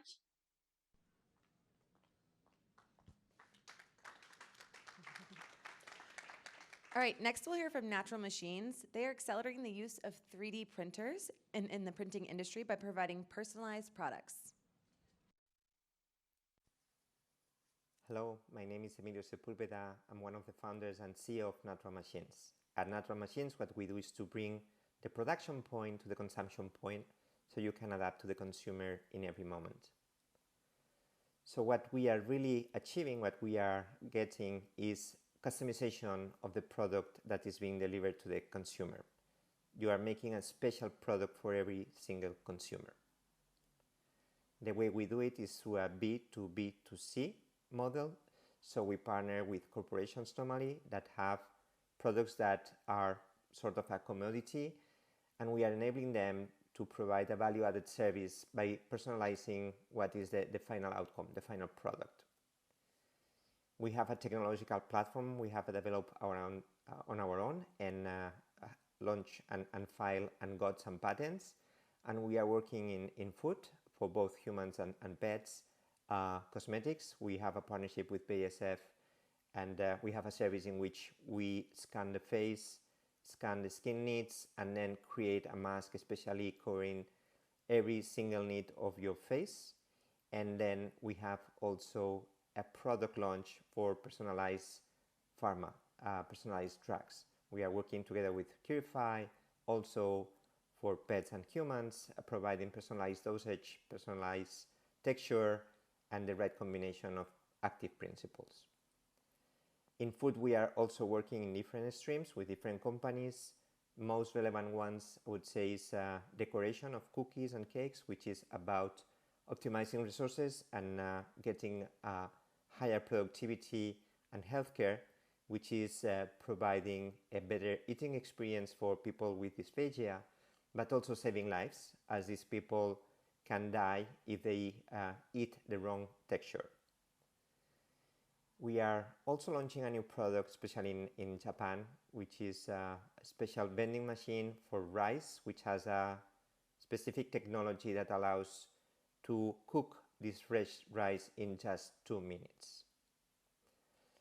The strategy and the go-to-market of the company and the business model is to partner with different corporations, as mentioned. At the center of our strategy is Foxconn, our industrial partner, who is producing for companies like Apple and many others. So we have our production line ready to scale. And we are producing these devices with adaptations for the different verticals as mentioned. The model for us is a subscription model, which blends well with these value-added services. The branding is our partner branding, normally it's not ours. And the ingredients or materials are also being provided by our partners. As kind of partners, besides the ones you see here, we're also working with caterers. And as an example of the benefit of this solution, if we think of the cost of a patient that needs parenteral feeding, is about $3,000 per month, and it has the risk of having a lot of infections. With our solution, it's reduced tenfold, so it's less than 300 per patient per month. The presence we have today is covering the main developed markets. We are growing especially in Asia, but we have already presence, physical offices in the United States, in European Union, in China, and opening now an office in Japan. Why us? Because we have a lot of experience, we have the factory ready, we have already reached break-even, we are in a scale-up phase, and we can bring the solution to the market in a timely manner. So in a very short period of time, you can go from concept to rollout. And that's it from my side. Many thanks. We are looking to partner with corporates that see a fit in this model, and also open to discuss with potential investors to help us grow and scale up. Thank you very much. If you would have told me a year ago that I was working with 3D food printers, I would have thought you had lost your mind. So next we'll hear from WCycle. WCycle is producing compostable and renewable materials focused in the food packaging area. Great. Hello, ladies and gentlemen. Thank you for the opportunity of introducing you to WCycle. I'm Isaac. I lead the sales team in the company. As you all know, plastic has revolutionized the way we lived for the last 80 years. It can be used for so many different things in so many different applications, and it's become so easy and incredibly efficient to produce. The only issue we have is that, as you all know, it's killing our planet, and it's impossible to get rid of. Why haven't we chosen to go down the recycling route? So we've come to the conclusion that recycling doesn't really work. It doesn't get the job done, and mainly because the people need to be actively involved and take active decisions in order for it to actually work. So today we've got over 350 million tons of plastic waste every year. Only under 3% of the plastic waste actually manages to get recycled. Those numbers are terrible. Therefore, WCycle have decided to go upstream, treat the source of the issue. We are working on finding biodegradable and home compostable solutions. We've decided to start with fruit packaging. So the actual challenge is, how do we create sturdy packaging solutions without plastic? And those solutions have to be obviously eco-friendly. They have to have at least the same attributes as plastic in as far as how we treat food, and they need to be cost effective. And then Superpulp was born. Our main material is cellulose, and we add additives which are patented. And today, basically, we can use, in the cellulose, we mainly use sugarcane waste, but we can use banana waste, we can use corn waste, we can use anything that's got a high percentage of cellulose in it. And basically, Superpulp is an awesome product. It's an awesome material where we've got FDA and EU direct food contact approvals. It is 100% home compostable, omniphobic, so basically completely liquid and oil proof. You can put it in a freezer, microwave, and oven, and also including a steam oven. And basically, you can seal it with top seals and flow packet in standard production lines. And by using agricultural waste, we achieve both a cost-effective solution and add to sustainability and renewable resources. We provide design and consulting services to our clients as part of the project. And as you can see, the design options are endless. Today, we provide solutions for frozen pastries, ready-to-eat meals, fresh meat, fruit, vegetables, airline food casseroles, pizza trays, sushi trays, and many more, all with different unique designs and requirements. You can see here, there's a test. Again, we're going to show you something that was done by one of our partners in Australia, where they took the same ingredients of meat, of poultry in this case. One of them, you can hear in the background. Continuing on from earlier, so we've got the BioPack packaging here and the W-cycle packaging, which is the BioPack container. If we have a look there, we can see that the juice has leaked out of the container onto the alfoil. We come across here to the W-cycle container, and if we pick that one up, we can see that it's actually nice and dry and nothing on the alfoil hanging over. And as we can see, yeah, it's quite soft, basically underneath. You can see where all the liquid and so forth has leaked out. So we'll get the W-cycle container, pull that out, put that over. As we can see, the container's nice and dry. So as you can see, the proof is in the pudding, or in this case, the proof is in the poultry and the grease. I think that actually explains best the advantages of using a solution like W-cycle. So what's next for us? We are now working on and releasing multiple solutions for different high barrier and non-PFA requirements. And those are actually, part of them are in the process of being released. So you'll be seeing them in the market soon enough. And I think that's it, guys. So looking forward to meeting you in person and making our world a better and greener place. Thank you.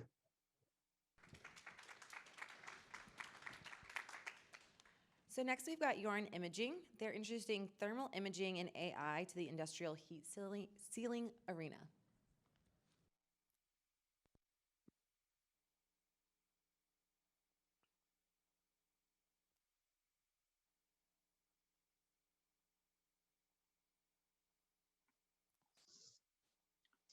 Hello, everyone. My name is Barr, and I'm the CEO of Yoran Imaging, and I'm really glad to introduce you to our company.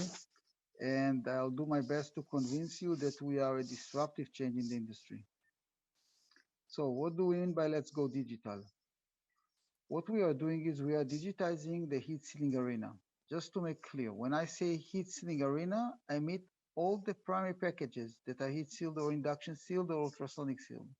It can be pouches, it can be sachets, it can be tubes, it can be cans, it can be in the food arena, in the pharmaceutical, in the medical devices, cosmetics, consumer goods. These are all critical packages that keep the safety of the public and the product inside them. And they are usually tested by sampling without generating no data, offline sampling.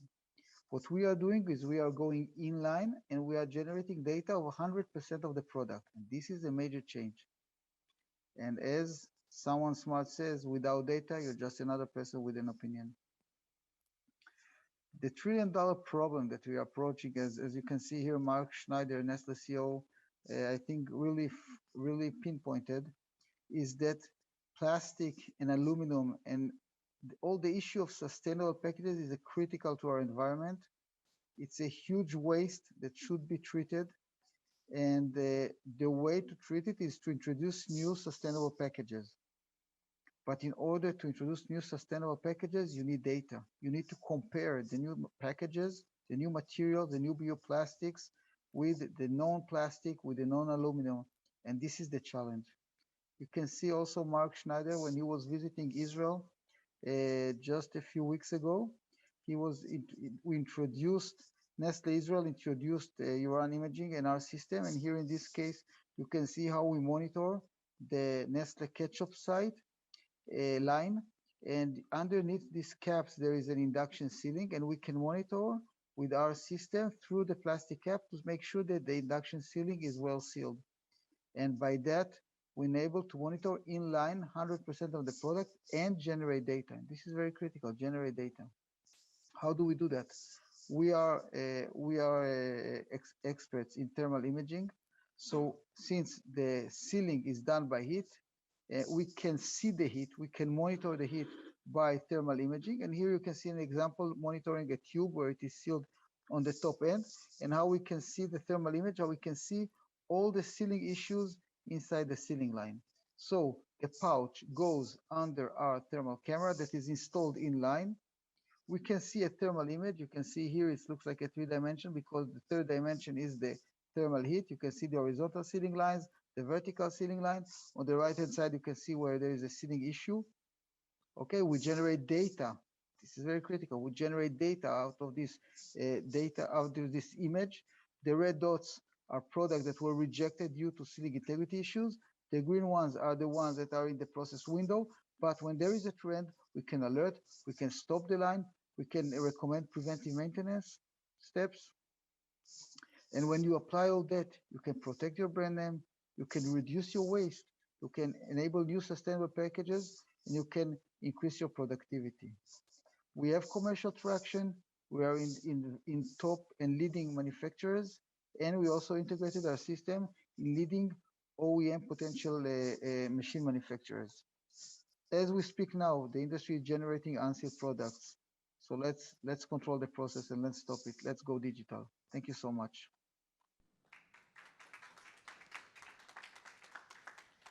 All right, and so our last one is Moolec, and they were actually supposed to be here, but had some really exciting news. They actually went public via SPAC earlier this week. So unfortunately, they weren't able to make it, but we're so excited for them.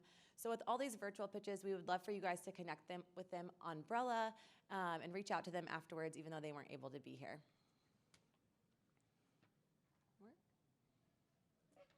All right, so now is my favorite part. We get to kind of acknowledge some of the hard work and due diligence that goes on throughout. So our corporate award, so as Eric had mentioned, we've only been around for 1.5 years, but we've been virtual that whole time. So we actually are gonna have 2, but they're both very well deserved. So first we're gonna go to Hills. So with both of these corporate awards, we just wanna acknowledge the hard work and dedication that our partners have to not only our industry, but to our startups. They have tons of due diligence. It takes a ton of hard work to do what you guys do, and we appreciate it so much. You guys are creative, you guys are there, and you are just all around rock stars, and we're so excited to be working with you guys. So if you guys wanna come up here, we've got a little award for you guys.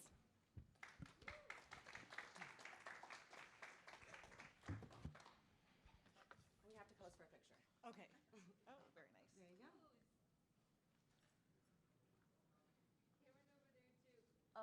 Oh yeah, the real one. Perfect. Oh. Thank you guys. You guys are so great. Thank you. Appreciate you. Thank you.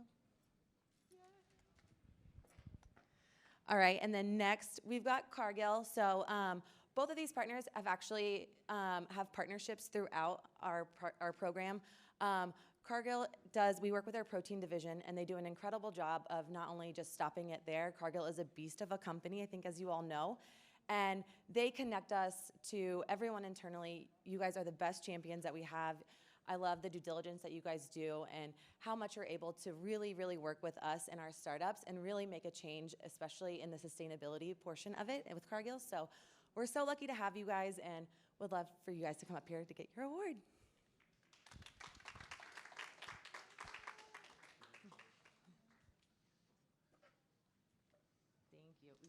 pose too. The shutter's good. It makes me feel famous. Thank you. Thanks. Oh, I should have been clicking through. I'm sorry. So next we've got Hargol. So this is our startup award. So Hargol is one of our startups. They came all the way from Israel.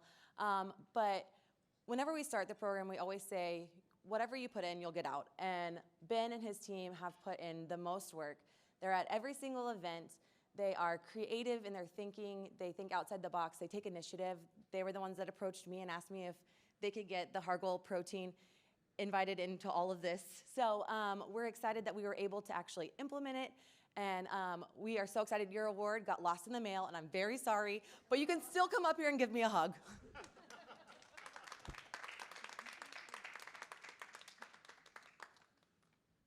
I promise we'll ship it to you. You got the meatballs, though. Thank you. Thank you. You're great.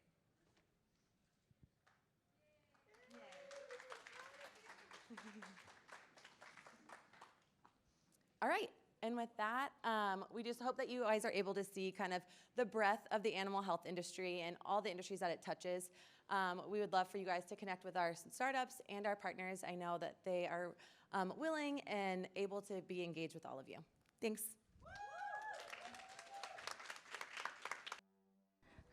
All right. Hello and good afternoon, everyone. It's been an incredible summit week, so thank you everybody for being here. We have made it to the last day, the very last session, so cheers to you for being here with us. We appreciate it. We are going to go ahead and get started. I am Sarah Thorsrud. I lead the U.S. Agtech program for the U.S. at Plug and Play, and we are kicking off our 5th summit in the last couple years. So grateful to have you joining here and everybody online too. So here's a quick look at the agenda for the session.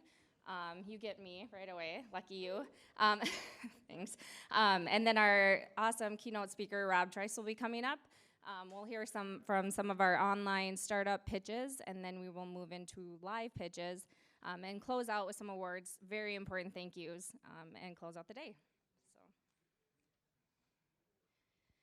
By now, you're all pretty aware of what Plug and Play does, but so just to give you a little context of how we do this in Agtech is we connect the world's best startups and with national and global corporate partners to help them bring innovation and technologies to market faster. And in our Agtech vertical, our goal is to modernize and innovate sustainable, resilient, and efficient agriculture. So there's a lot of great aspects to Plug and Play, but today is all about the startups. And so we have accelerated over 43,000 startups globally, over 60 programs at Plug and Play, so incredible. And today, another 9 companies will be celebrating their graduation out of our accelerator program. So here's our team, our big team of 2, the dream team. And so I just need to give a big shout out to my colleague, John Mann. He's been a ride or die since day one, since inception. Together, we've stood up the program in Fargo, North Dakota, and so I really appreciate the teamwork from him. And so I think we've done a pretty good job thus far. So thank you for being here with me. We also couldn't be here either without our very supportive corporate partners and their unwavering support of us. So we appreciate you. Cheers to you guys, OCP North America and Bremer Bank here. So please give them a round of applause as well.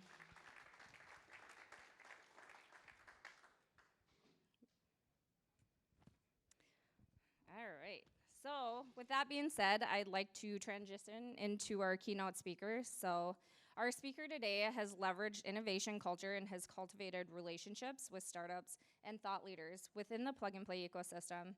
It's been our pleasure to engage with In 2014, he founded the Mixing Bowl to connect food, egg, and tech innovators for thought and action leadership and better food ventures to invest in companies applying IT across the food and agriculture sectors. And one fun fact is that he also owns his own food truck. So please welcome Rob Trice to the stage.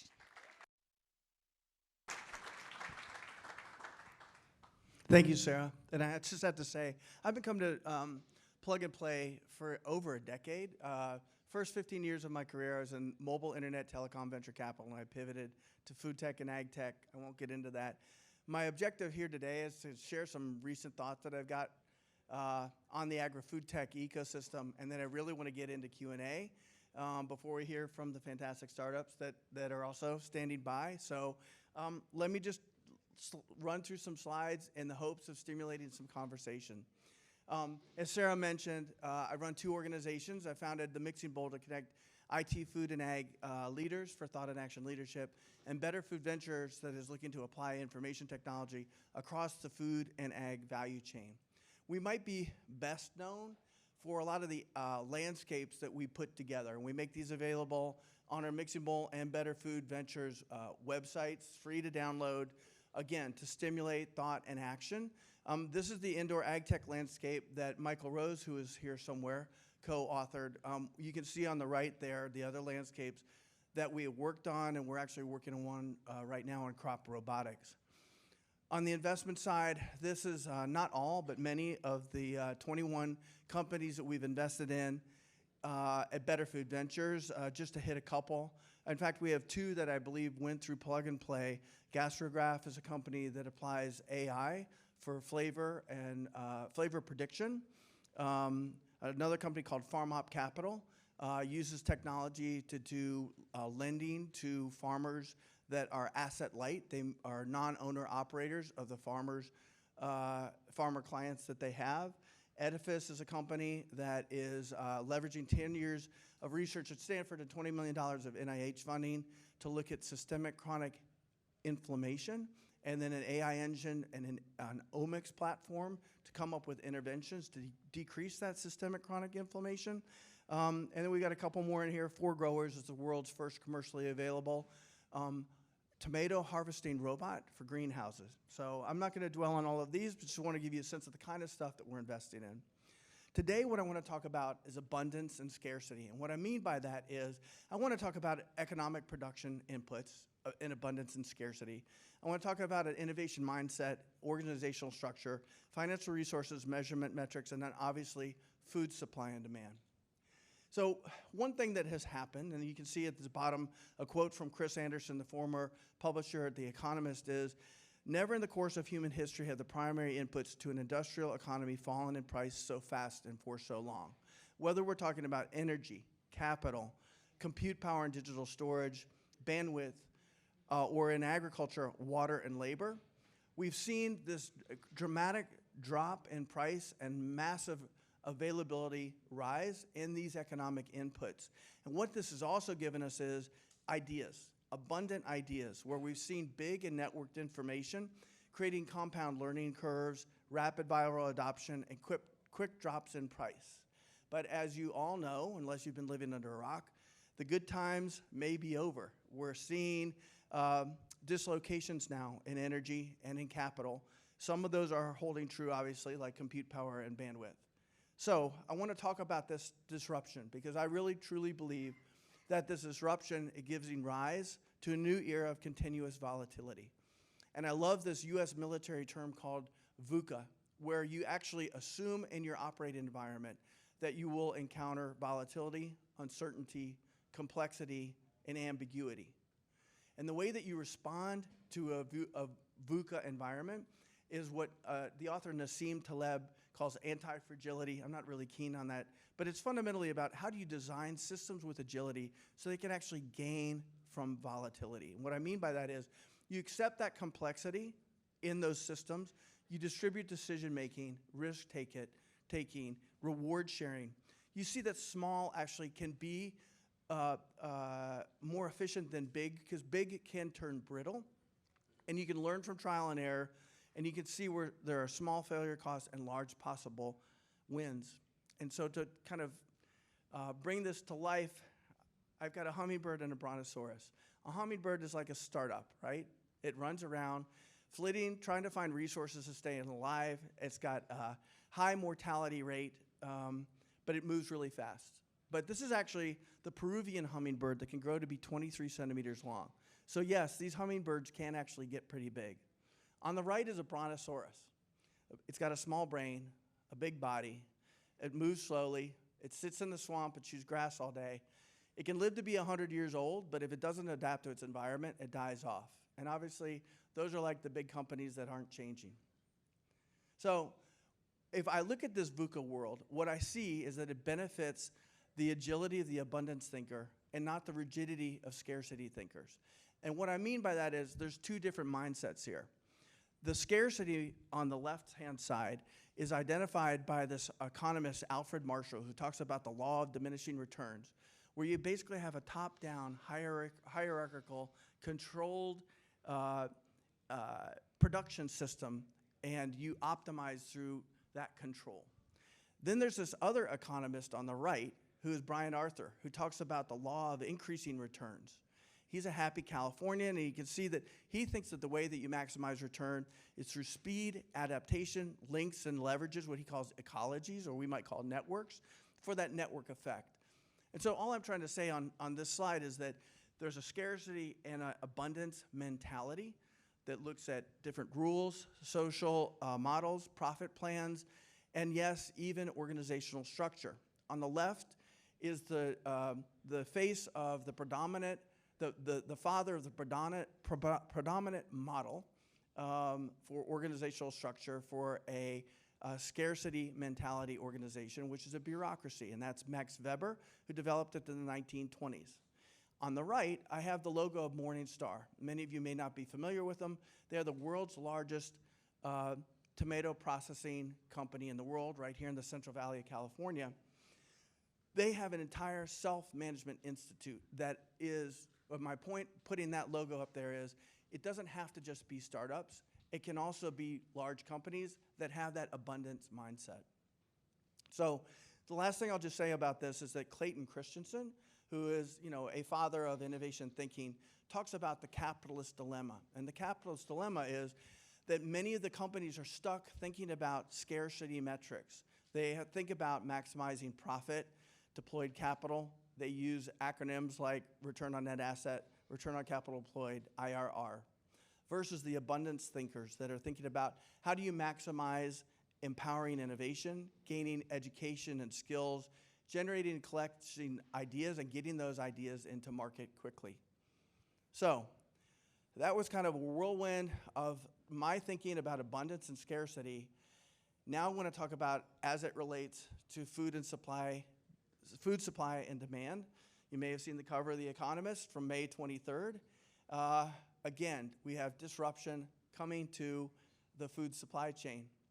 If you look at the clarion call of agri-food tech, it's been how are we going to feed 9 billion people by 2050? The reality has been, though, we actually have enough food to feed people. And the premise that we've been operating under is because we do not have agility in our food system, we don't have the ability to get the right food to the right people at the right time. We end up wasting a third of the food that we produce. The reality is, though, that at some point we are going to meet this crossover point. Sometime before 2050, we're going to run out of food. And what I did a year ago is tried to lay out what are the supply factors and what are those key demand factors. I forgot one, which was geopolitical conflict. And I think this is the thing that may actually be causing us to get to that crossover point where we actually are going from an abundance of food to a scarcity of food. The other disruptor that I want to talk about is climate change. We need to limit global warming to an additional 1.5 degrees Celsius. If we don't, and by the way, we're going to hit 1.5 sometime between now and 2030. If we don't cap at plus 1.5 degrees Celsius, things are going to get really bad. Corn yields are going to be about 5% worse.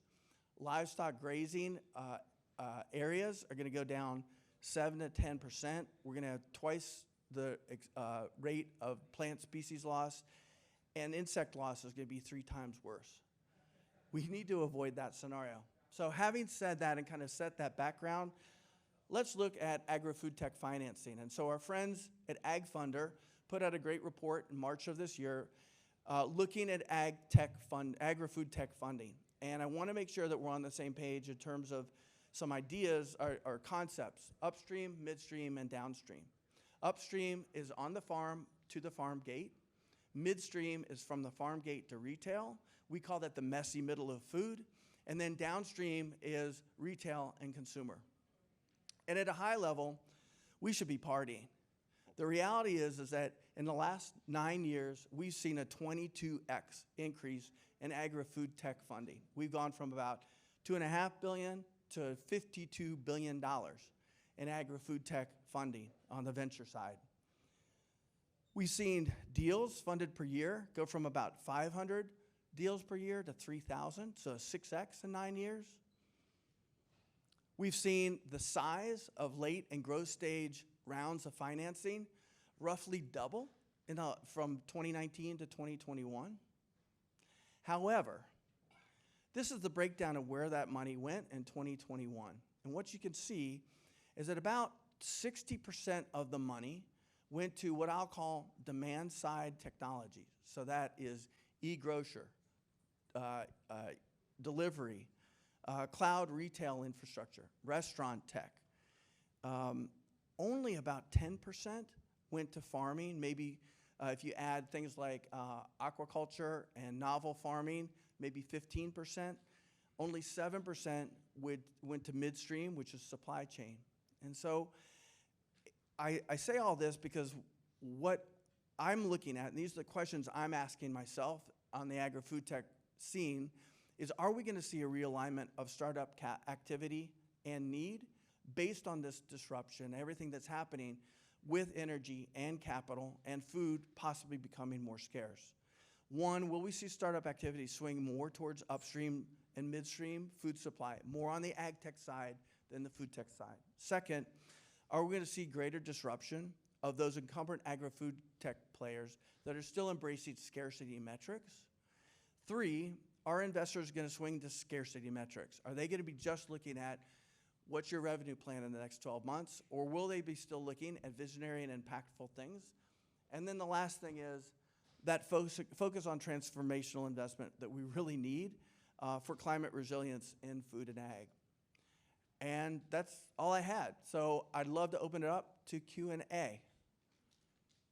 Any questions, comments, criticisms, complaints, praise? Yes?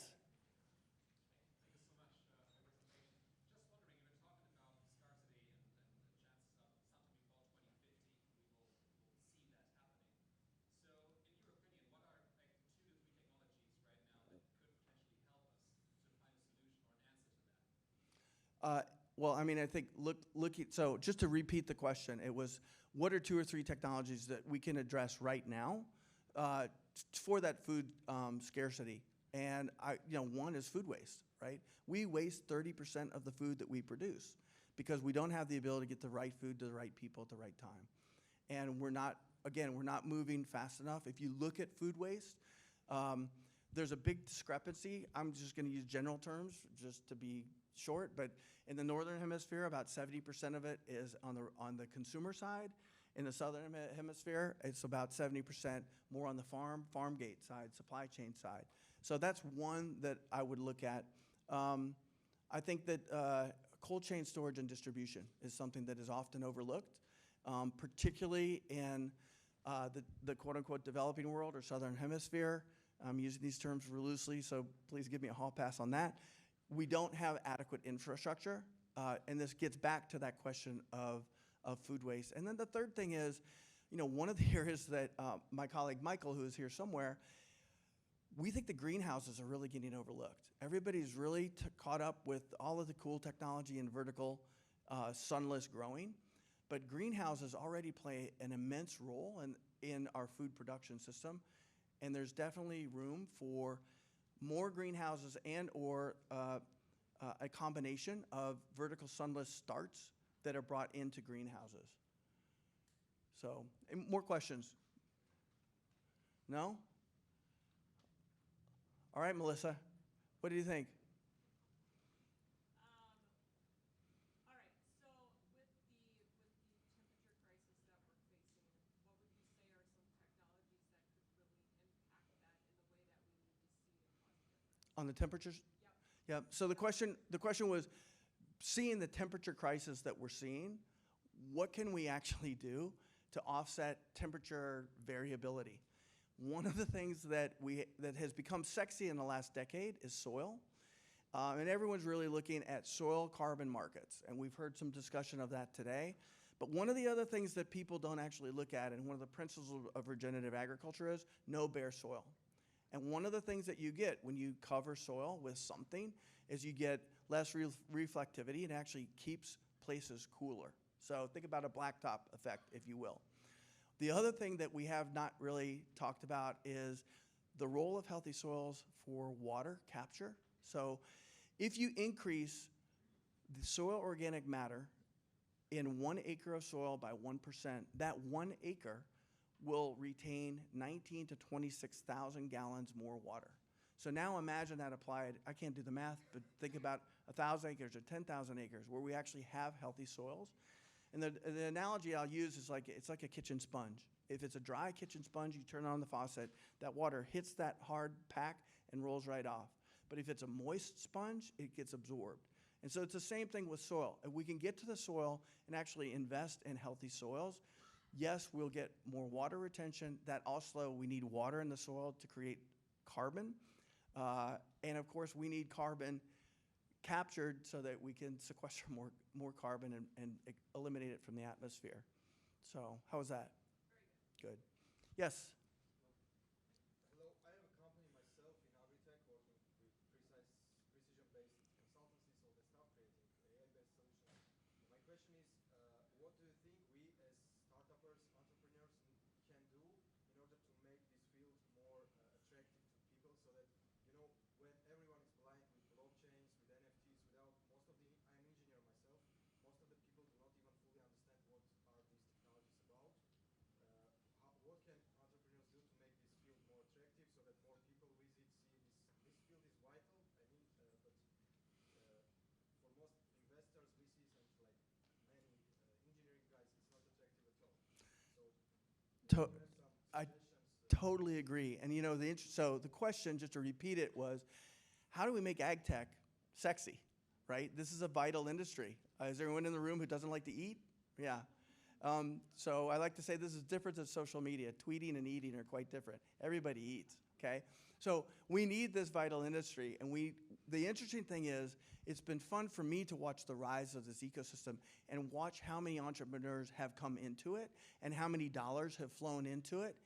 And yet, I would still argue that we're not doing the right things. I showed you that pie chart of where the money is going, and I just don't know if we're getting aligned on the vital things that need to be done to meet society's demands. So I think the more that we can get everybody focused on the role that ag can play to be a climate smart solution, and also the need for nutrition and access to food across the world. And we have to get more collaborative action, and we were talking about this a little bit earlier. And I think, I was inspired by looking at the Alliance for Plastic Elimination run by Plug and Play, because that's the kind of activity that we need also on the regenerative ag side. We're simply just not moving fast enough. So hang in there, keep at it, because that's what we got to do.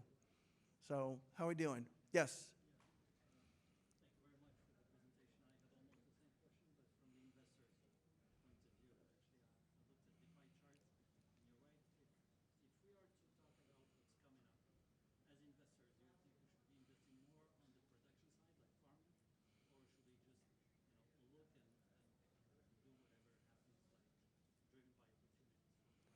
So the question is from an investor perspective, should we be driven by opportunity or should we be looking more at the production side?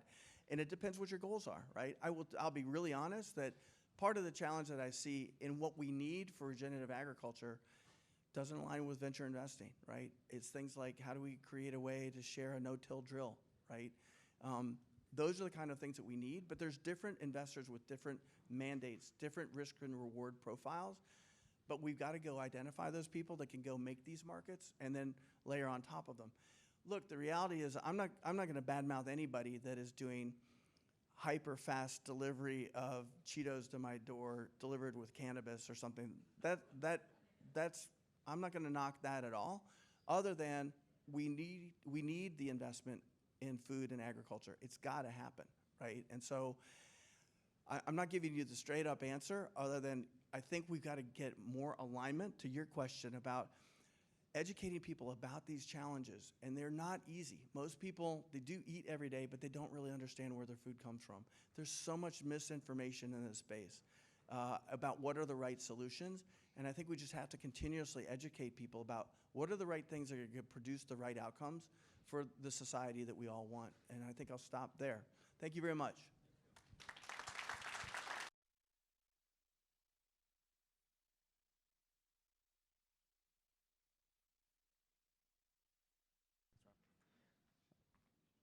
Alrighty, thank you, Rob. Let's see, next slide. My name's John. I'm going to be waiting for the slide to go. John Mann, I'm Sarah's colleague that you mentioned earlier.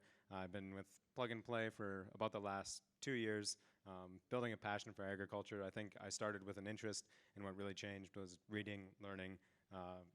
It's fantastic stuff. It feels like science fiction, and it's really easy to get excited about. We went too far. Hold up.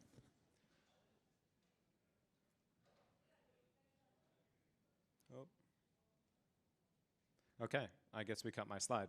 So I'm John Mann. I've been with Plug and Play for 2 years, working with OCP, Bremer Bank. It's been absolutely fantastic. Some people call me LL Cool J because LPs love Cool John. So it's been a ride with Sarah. So we did cut a couple slides. I did want to highlight some of our portfolio. Agtech is one of the newest verticals at Plug and Play, spun out of the food vertical. So we've been kind of getting things rolling, making more investments on the supply chain side, on the soil health side. And most recently, we invested in a startup called Biofane, and they do nano encapsulation of nutrients, vitamins, whatever you may need for aquaculture. So that's our big move into the aquaculture market. I'm super excited to make fish more sustainable. But up next, I'm going to be introducing the first startup pitches. So we're going to be starting with the virtual pitchers, the ones who couldn't make it today, beginning with SenseGrass. So SenseGrass is the world's first farm OS for soil fertilizer and carbon management to improve yield. Let's hear from Lilith.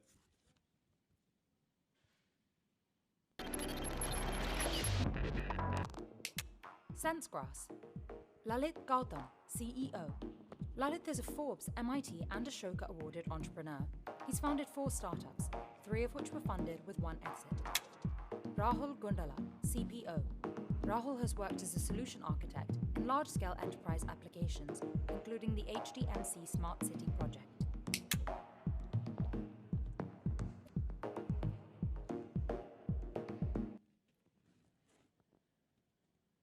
Alrighty, well, Lilith keeps it short and sweet. But up next, we'll be hearing from Picsel. So Picsel is an end-to-end crop insurance platform, everything from quotation to claim adjustment. Let's hear from Daniel. I'm Daniel Michelucci, CEO and co-founder of Picsel. We are a Brazilian Insurtech focused on agribusiness and approved by the Federal Agency of Insurance from Brazil. Brazil is one of the main producers of crops, but we have some major problems. Our crops are unprotected. Almost 5 million farmers don't have crop insurance. It's almost 100%. This translates to about $52 billion of crop credit unprotected. And why does this happen? There's a lack of risk data on the farms, and therefore products do not meet the needs of the farmer, and they have high costs. Why they have high costs? Because the insurance companies, they don't know what's happening on the farm, so they have to insure themselves, and they overprice products. This leads to limited geographical operations also, as the companies don't have a clear picture of what's happening in the whole country, and to an analogic and bureaucratic process related to the traditional insurance companies. So our solution is to provide an end-to-end crop insurance platform to bring crop insurance to the 21st century, using state-of-the-art technology and advanced science. State-of-the-art technology to bring a better experience for the farmer and also the insurance company, expand access to the crop insurance for the whole country of Brazil and not only select regions, bring a greater sales force for the broker, and reliability for the insurance with full transparency of all the data that we generate. And why they use advanced science? To have greater accuracy on the data and the algorithms that we generate using several disciplines, data science, geotechnology, and others, and multiple data sources such as satellites, soil data, genetics data, to have farmer-level historical yields for the whole of Brazil and generate better products with this information. We estimate our market size at $3.5 billion, our total available market, and our SUM at $2.8 billion, and our SUM at $400 million per year. In practice, how does everything happens? Nowadays, insurance from beginning to end can take up to 65 days. This considering the period for the crop growing in field, only the processes related. You have to contact your broker, sometimes you have to sign papers, send them over mail, you have to wait for the claim adjuster to come in field, and then there's a great delay after the claim adjuster comes in field. With us, it takes only up to 5 days. Everything is done digitally. You can contract crop insurance in a matter of minutes. You have our crops monitored by satellite and climatic data. And in the end, it takes only up to 3 days to receive your payment when it's due. The co-founders of Picsel have experience in both the private and public sector, with more than 40 years of combined experience and working with major insurance and reinsurance companies throughout the world. Come help us change crop insurance. We are Picsel. Thank you very much.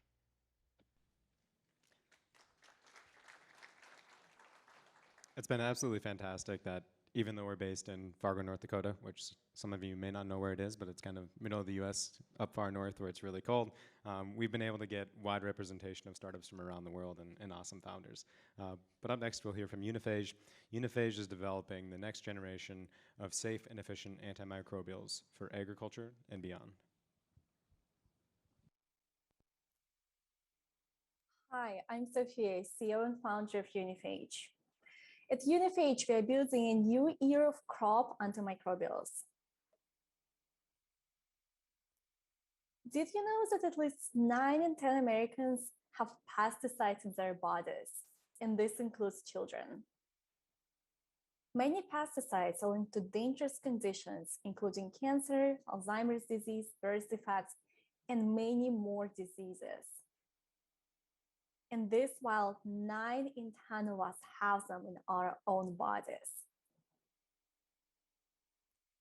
All this while more than 1/3 of all crops worldwide are lost to bacterial and fungal diseases, despite the fact of how much of those pesticides we are pouring into nature to try to control those diseases. This leads to annual losses of more than $500 billion. While around 25,000 people die from hunger daily.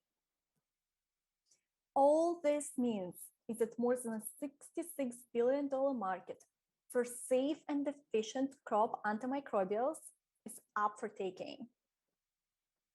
Safe and more cost-efficient alternatives to traditional pesticides are urgently needed. That's why we are developing auto-targeted, safe and efficient antifungal and antibacterial solutions for crops using microbes and advanced AI. And hi again, here with you today is me, Sophia, co-founder and CEO of Uniphage, and I come from the biotech background. Uniphage currently collaborates with some of the leading phage figures as well as entities. And we have an amazing advisory board with people coming from all the important backgrounds to help us move the company forward. We expect to bring about 80% of our solutions to market for partnerships, about 15% for licensing them out, and 5% for full in-house development. We're going only with 5% to reduce the risk. And the very first target of our solutions is citrus greening, which is a completely incurable and devastating disease of citruses that currently makes farmers across the US operate at a loss now. And with our solutions, they will be able to turn their loss into profit. Our main competitors are traditional fungicides and bactericides, and we believe that we'll be able to beat those based on a number of important factors. We recently received National Science Foundation SBIR grant, as well as additional non-dilutive funding, which amounts to more than $350,000. We've also hit important R&D milestones, have LOIs, major research partnerships. We've also recently opened our physical lab in Houston, Texas, which helps us significantly accelerate our research and development. We are currently raising $250,000 in SAFE to one-to-one match our governmental funding that we already have to get to next research and development milestones based to SBIR, which is around $1.5 million of non-dilutive funding from the government, and a large seed round in about 14 months' time. So help us replace toxic frost pesticides while tapping into a $1 trillion opportunity. Thank you. Thank you, Sophia. And I've been a disembodied voice on the live stream online, so hello to everyone online. But up next, we've got Ecobloc, and Ecobloc sustainably protects assets from rodent destruction.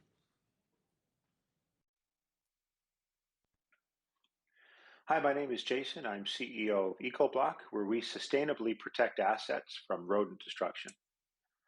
Current solutions only manage the problem, they don't prevent the problem. Just 2 mice or rats can produce over 20 million offspring in just 36 months. They carry over 45 diseases and viruses. They are a huge biosecurity risk to the food industry. $200,000 is the amount of grain that one farmer lost last year due to mice. $100 million is the amount of revenue that one of our current customers cannot generate every year because they can't sell bird seed in 400 of their locations. We're working with them now to solve that problem. We create an invisible fence around properties using ultrasonic sound to protect those properties. We can watch the entire building in sound or just be more targeted and surgical, targeting a problem area. We're building out the world's first pest intelligence platform, whereby we integrate our own products as well as third-party products, and we take in environmental data. We help our clients manage these problems, predict the problems before they happen, and mount automated defenses against these problems. We have 99.999% efficacy. Yes, there are 3 nines. We did the math. If you look at all of our customers across 5 countries, only one of our customers in one location caught 1 mouse once. And to give you an example of what that means, normally they would catch over 2,000 mice in their big box retail store a year. They caught 1 instead of 2,000. All of our other customers went to 0. And that includes working with major players such as Orkin, owned by Rollins, which is the largest on the planet. And why now? Well, we focus on rodent exclusion, and there's been no innovation in this space in the last 70 years. Jurisdictions such as the state of California, the province of British Columbia, many other jurisdictions in North America, Europe, and elsewhere are moving away from chemicals. In fact, California and British Columbia have completely outlawed it in most cases. Other places are moving towards doing the same thing. We help many of our clients achieve up to 6 of the United Nations Sustainable Development Goals. The market is absolutely enormous. If you look just at the pest control and especially retail market, it's almost $120 billion a year and growing at over 5% per year. There are so many more opportunities beyond just these markets. We are experienced and well connected. I have over 30 years experience as an entrepreneur. I have 2 exits, 1 in tech, 1 non-tech. My partner Aaron has over 10 years experience in global B2B sales. My partner Neil is an engineer, has his MBA, has over 15 years experience in engineering, including with IoT, and comes from an agricultural family. Our advisors include senior executives and scientists from Orkin, from farming and retail sectors as well. We're looking to raise $1 million later this year. Thank you very much. Thank you, Jason. Jason's got a tough job because I don't think anyone wants to admit that they have rodent problems. And when you do solve them, they're not going to want you to put their logo up on the slide. So tough for him. But up next is Barn Owl Precision Agriculture.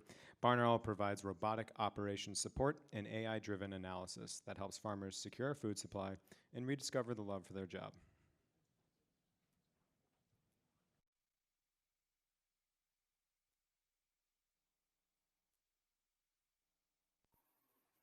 Hi, I'm Sarah, CEO and co-founder of Barn Owl Precision Agriculture.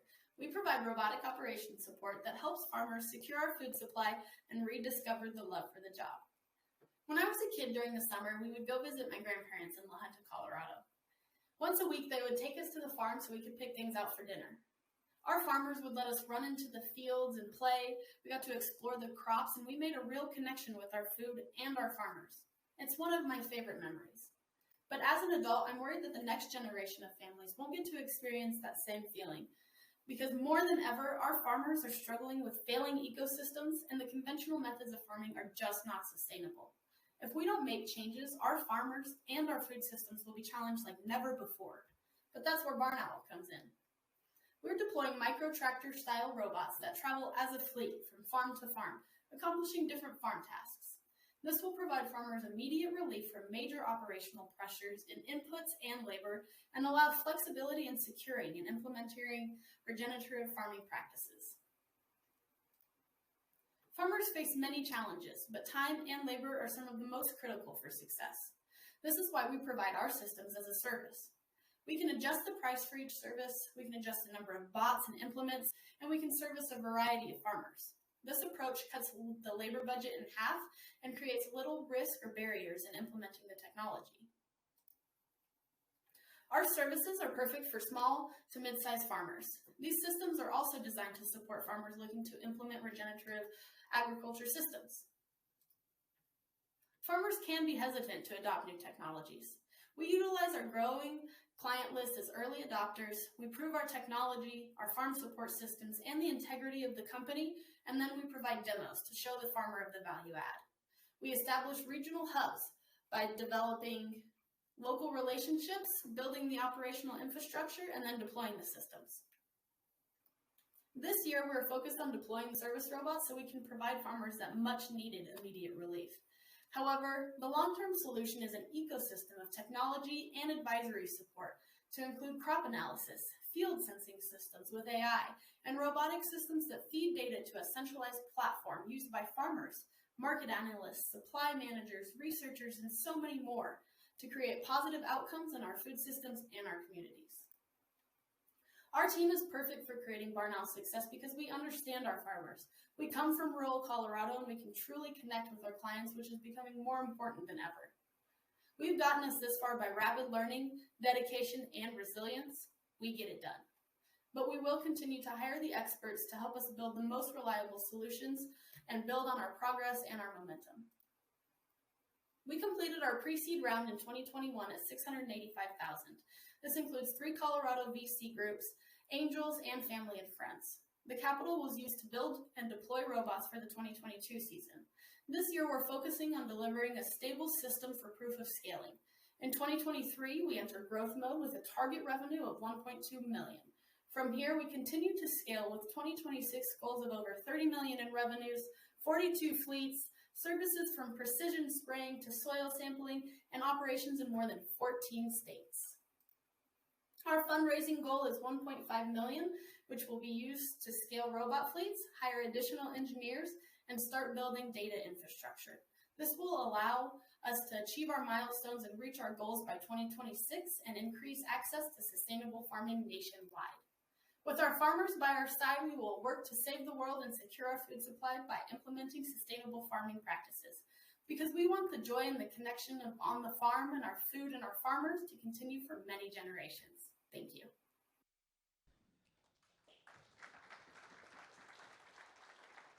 One of my favorite parts about working in agriculture and working with the founders is that so many of them have personal connections and there's so much passion that they have for farming and the families involved in it. And Sarah's really no exception, so really glad she participated in this batch. But next, we're going to get to the live pitches. And up first is Scotty and Primary Ocean.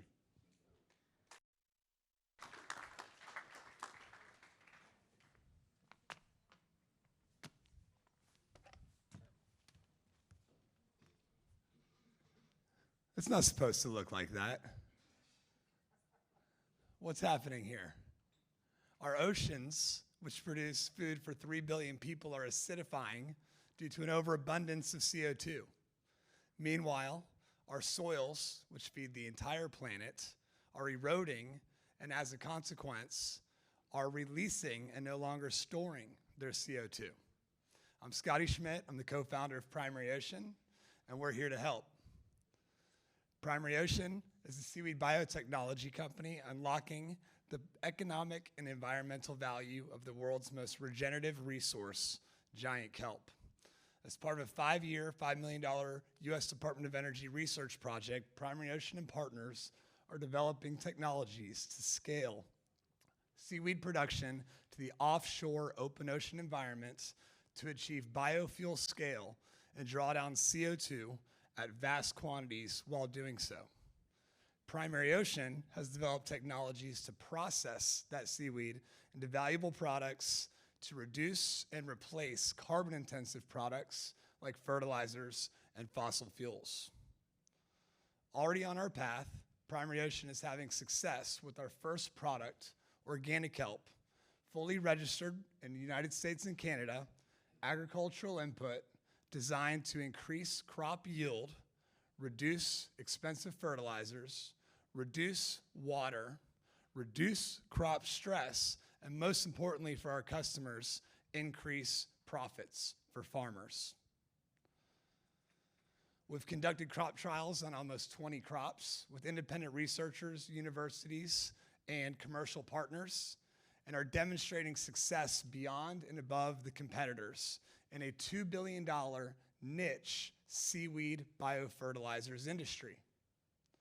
Within this $2 billion industry, we already have the capacity to produce 1 million gallons per year, which gives us runway to supply 300,000 acres of specialty crops or 1 million acres per year of row crops, and gives us runway to $25 million in revenue.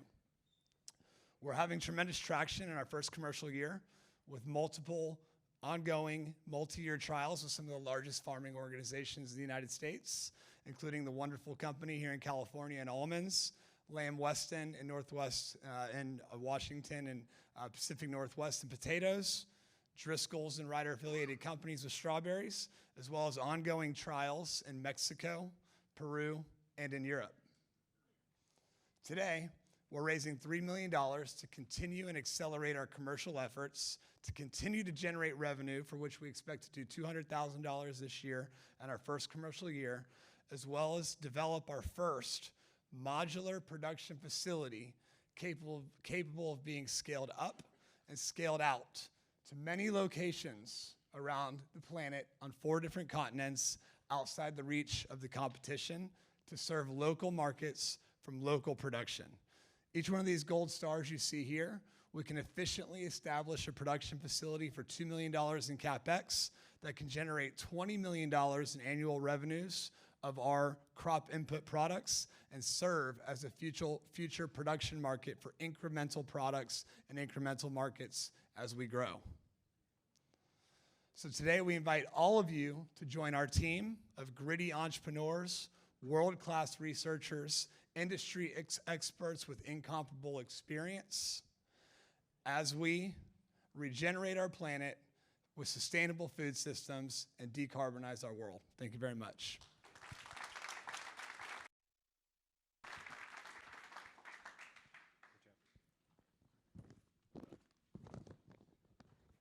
Alrighty, and up next we're going to hear from GreenSight and James. And James sees a world where robotics elevate the safety and quality of life for humanity while protecting the planet.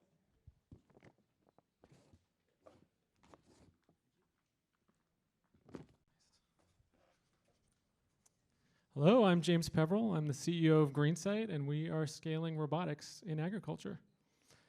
So humanity is facing a food crisis, labor crunches, and climate change have stressed food markets. Automation, digitalization, and robotics are required to meet future food growing requirements. And there is hope. In 2021, we saw a 40% increase in robotics deployments in agriculture, but that's not enough. The COVID-19 pandemic really stressed with large agribusiness the problems of labor scarcity, companies lost huge quantities from reduced yield because they couldn't get enough labor to harvest these crops. And the challenge, and research has shown, that 70% of the cost of developing robotic solutions goes into integration. So this is all the engineering and development costs required to tie together all the pieces. And GreenSight has a solution to this. Partnering with GreenSight using our platform approach means that we can integrate solutions for these customers in weeks rather than years. Over the last 6 years, we've worked with close to 100 companies and government agencies to build customized robotic solutions. We've tied together ground and aerial robotics into unified systems. We've flown over 12,000 drone flights in 6 countries. We've gathered 50 terabytes of data over 3 million acres, and we've processed that through our systems to turn it into actionable information with great return on investment. In the 1990s, Amazon built an IT system internally to increase their efficiency and allow them to scale. And they realized this was also a great product. They launched it, and the rest is history. AWS is now a $60 billion a year business. And GreenSight has realized the same thing. Our platform has become our company's core product. The GreenSight Robotic Services platform sits between the specialized needs of custom robotic solutions that are out in the world and the existing enterprise cloud industry. Robotics have specialized connectivity requirements and logistics that existing systems just don't service. We create sticky customer relationships through GreenSight Labs, where we build custom solutions for customers based on our platform. And we also offer a creator workspace where customers can build their own solutions using our systems. And over year, these systems use our platform, and we have an ongoing revenue stream to sell that as a service. So our platform consists of a number of hardware and software modules that all integrate together seamlessly. Robotics hardware, autonomy software, fleet management, data aggregation, and AI analytics. And those are some of the systems we've built for customers over the last 5 years. I have over almost 20 years of experience in the robotics industry, and my executive team has been working in robotics and agriculture for collectively over a century. We're headquartered in Boston, Massachusetts, which is a robotics hub, and we have a staff of over 40 and growing. We've previously raised $3.7 million, and we used that investment to grow a rapidly growing business and profitable. We're projecting over $8 million in revenue this year, with 75% year-over-year growth through 2024. We have immediate business opportunities to grow our revenue over $100 million per year. We're raising $22 million to accelerate our capture of this $2 billion a year robotics platform opportunity. And that's GreenSight, and we're scaling robotics. Thank you very much.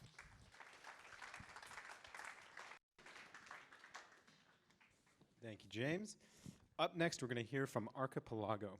Their power drop technology enables precision coding without waste. And as you can see, I'm going to get all my steps in today. Guy, take it away.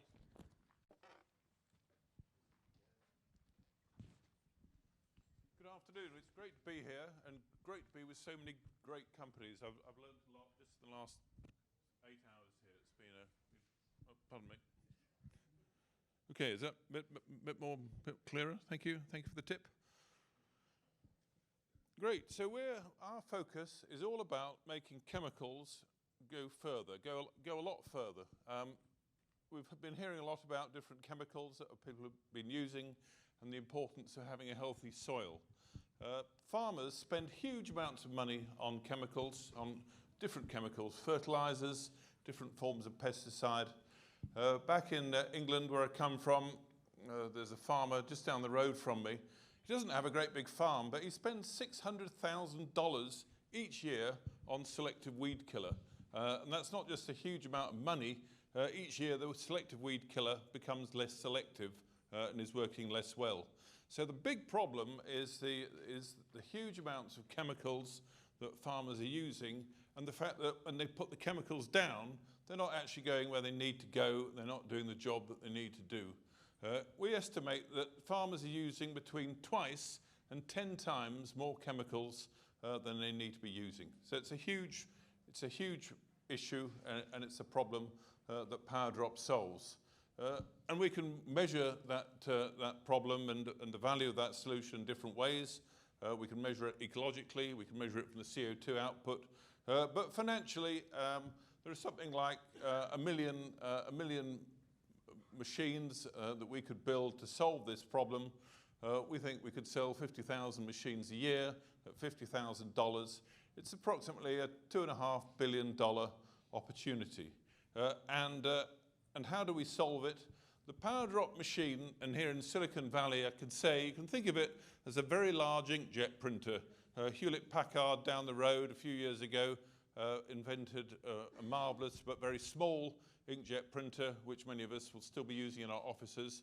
Think of power drop, and I can only use one hand so you can still hear me, but think of it as a very, very large inkjet printer. And you think of your inkjet printer at home, every drop goes where it needs to. You don't have clouds of ink in your house. In just the same way, with power drop, every drop goes to where it needs to go. We didn't actually start in agriculture. We started with painting, with putting down paint very efficiently in factories, where the problem is actually almost identical. They're using twice as much paint as they need to, and we've solved that problem in factories. We're selling machines in factories, and we learned just by talking and networking that there's an identical issue in agriculture. You can use the very same machine, and amazingly, the amount of paint you put on a kitchen door is exactly the same as the amount of weed killer you put on a field. And so we're building this platform. It's going to save farmers a lot of money. The machine will pay for itself in less than a year. And just zooming through, so these machines that we're building, we're rolling out, they work, and we're adapting them for agriculture. So in terms of who we are, we're a Cambridge-based technology company. Our expertise is building these very large inkjet machines. Like many here today, we're very experienced, and we're experienced in both technically and in business and in terms of scaling businesses. I won't say too much about the technology other than to say every drop is made individually in the power drop drum and jetted in a very controlled way. We have IP, and today I'm asking for a number of things. We are raising money like many people, but actually I don't think that's the main reason I'm here. The main reason I'm here is to connect with this wonderful community, small companies, big companies. We're not going to do this all by ourselves. We make the machine that puts down the drops, and we're working with other people to tell us exactly where to put them and to help us create the chemicals to put them down.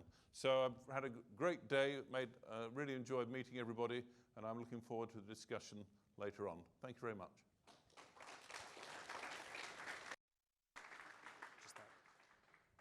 Thank you, Guy. Up next, we're going to hear from Thylacine, and they're bringing an extinct animal back. No, okay, not that. So Thylacine is taking genetics out of the lab and creating diagnostics for every pest, pathogen, and species. Let's hear from Paul. Thank you, John. The thylacine is an extinct marsupial that called the Tasmanian tiger. No, we are not de-extincting it, but we're inspired by it. And I just want to thank all of you for continuing to be here. This is phenomenal late in here. It's a real testament to Plug and Play and all of your work and the amazing founders I'm with. Like I said, I'm Paul Bungie. I'm the CEO and co-founder of Thylacine Biosciences, which should sound familiar to all of you because of what we've been through over the last couple of years. And recognizing that when a new pest or a new pathogen, like the virus that causes COVID-19, emerges somewhere, it very quickly goes everywhere. But this is true not just for pathogens that harm humans. This is also critically true in things like our food system and agricultural production and our supply chains. The challenge, of course, is the most effective, most accurate way to identify whether or not you have a problem, there is a pathogen, a virus, a bacterium, a fungal disease present, is in the genes. But to date, the primary way you do this is in a laboratory, people in white coats, expertise, and huge amounts of cost associated with providing an answer that may not come till 2 or 3 days at the earliest after you want to act. That's what Thylacine is built to do. Thylacine is taking molecular science out of the lab and putting it on the front lines of where it's needed, on the farm, in the supply chain, in the warehouses, in the communities that might be suffering from pests, pathogens that are harming them. We do this through something called the NABIT, the Nucleic Acid Barcode Identification Tool. This is a handheld, all-in-one device that allows you to test on the spot in less than 30 minutes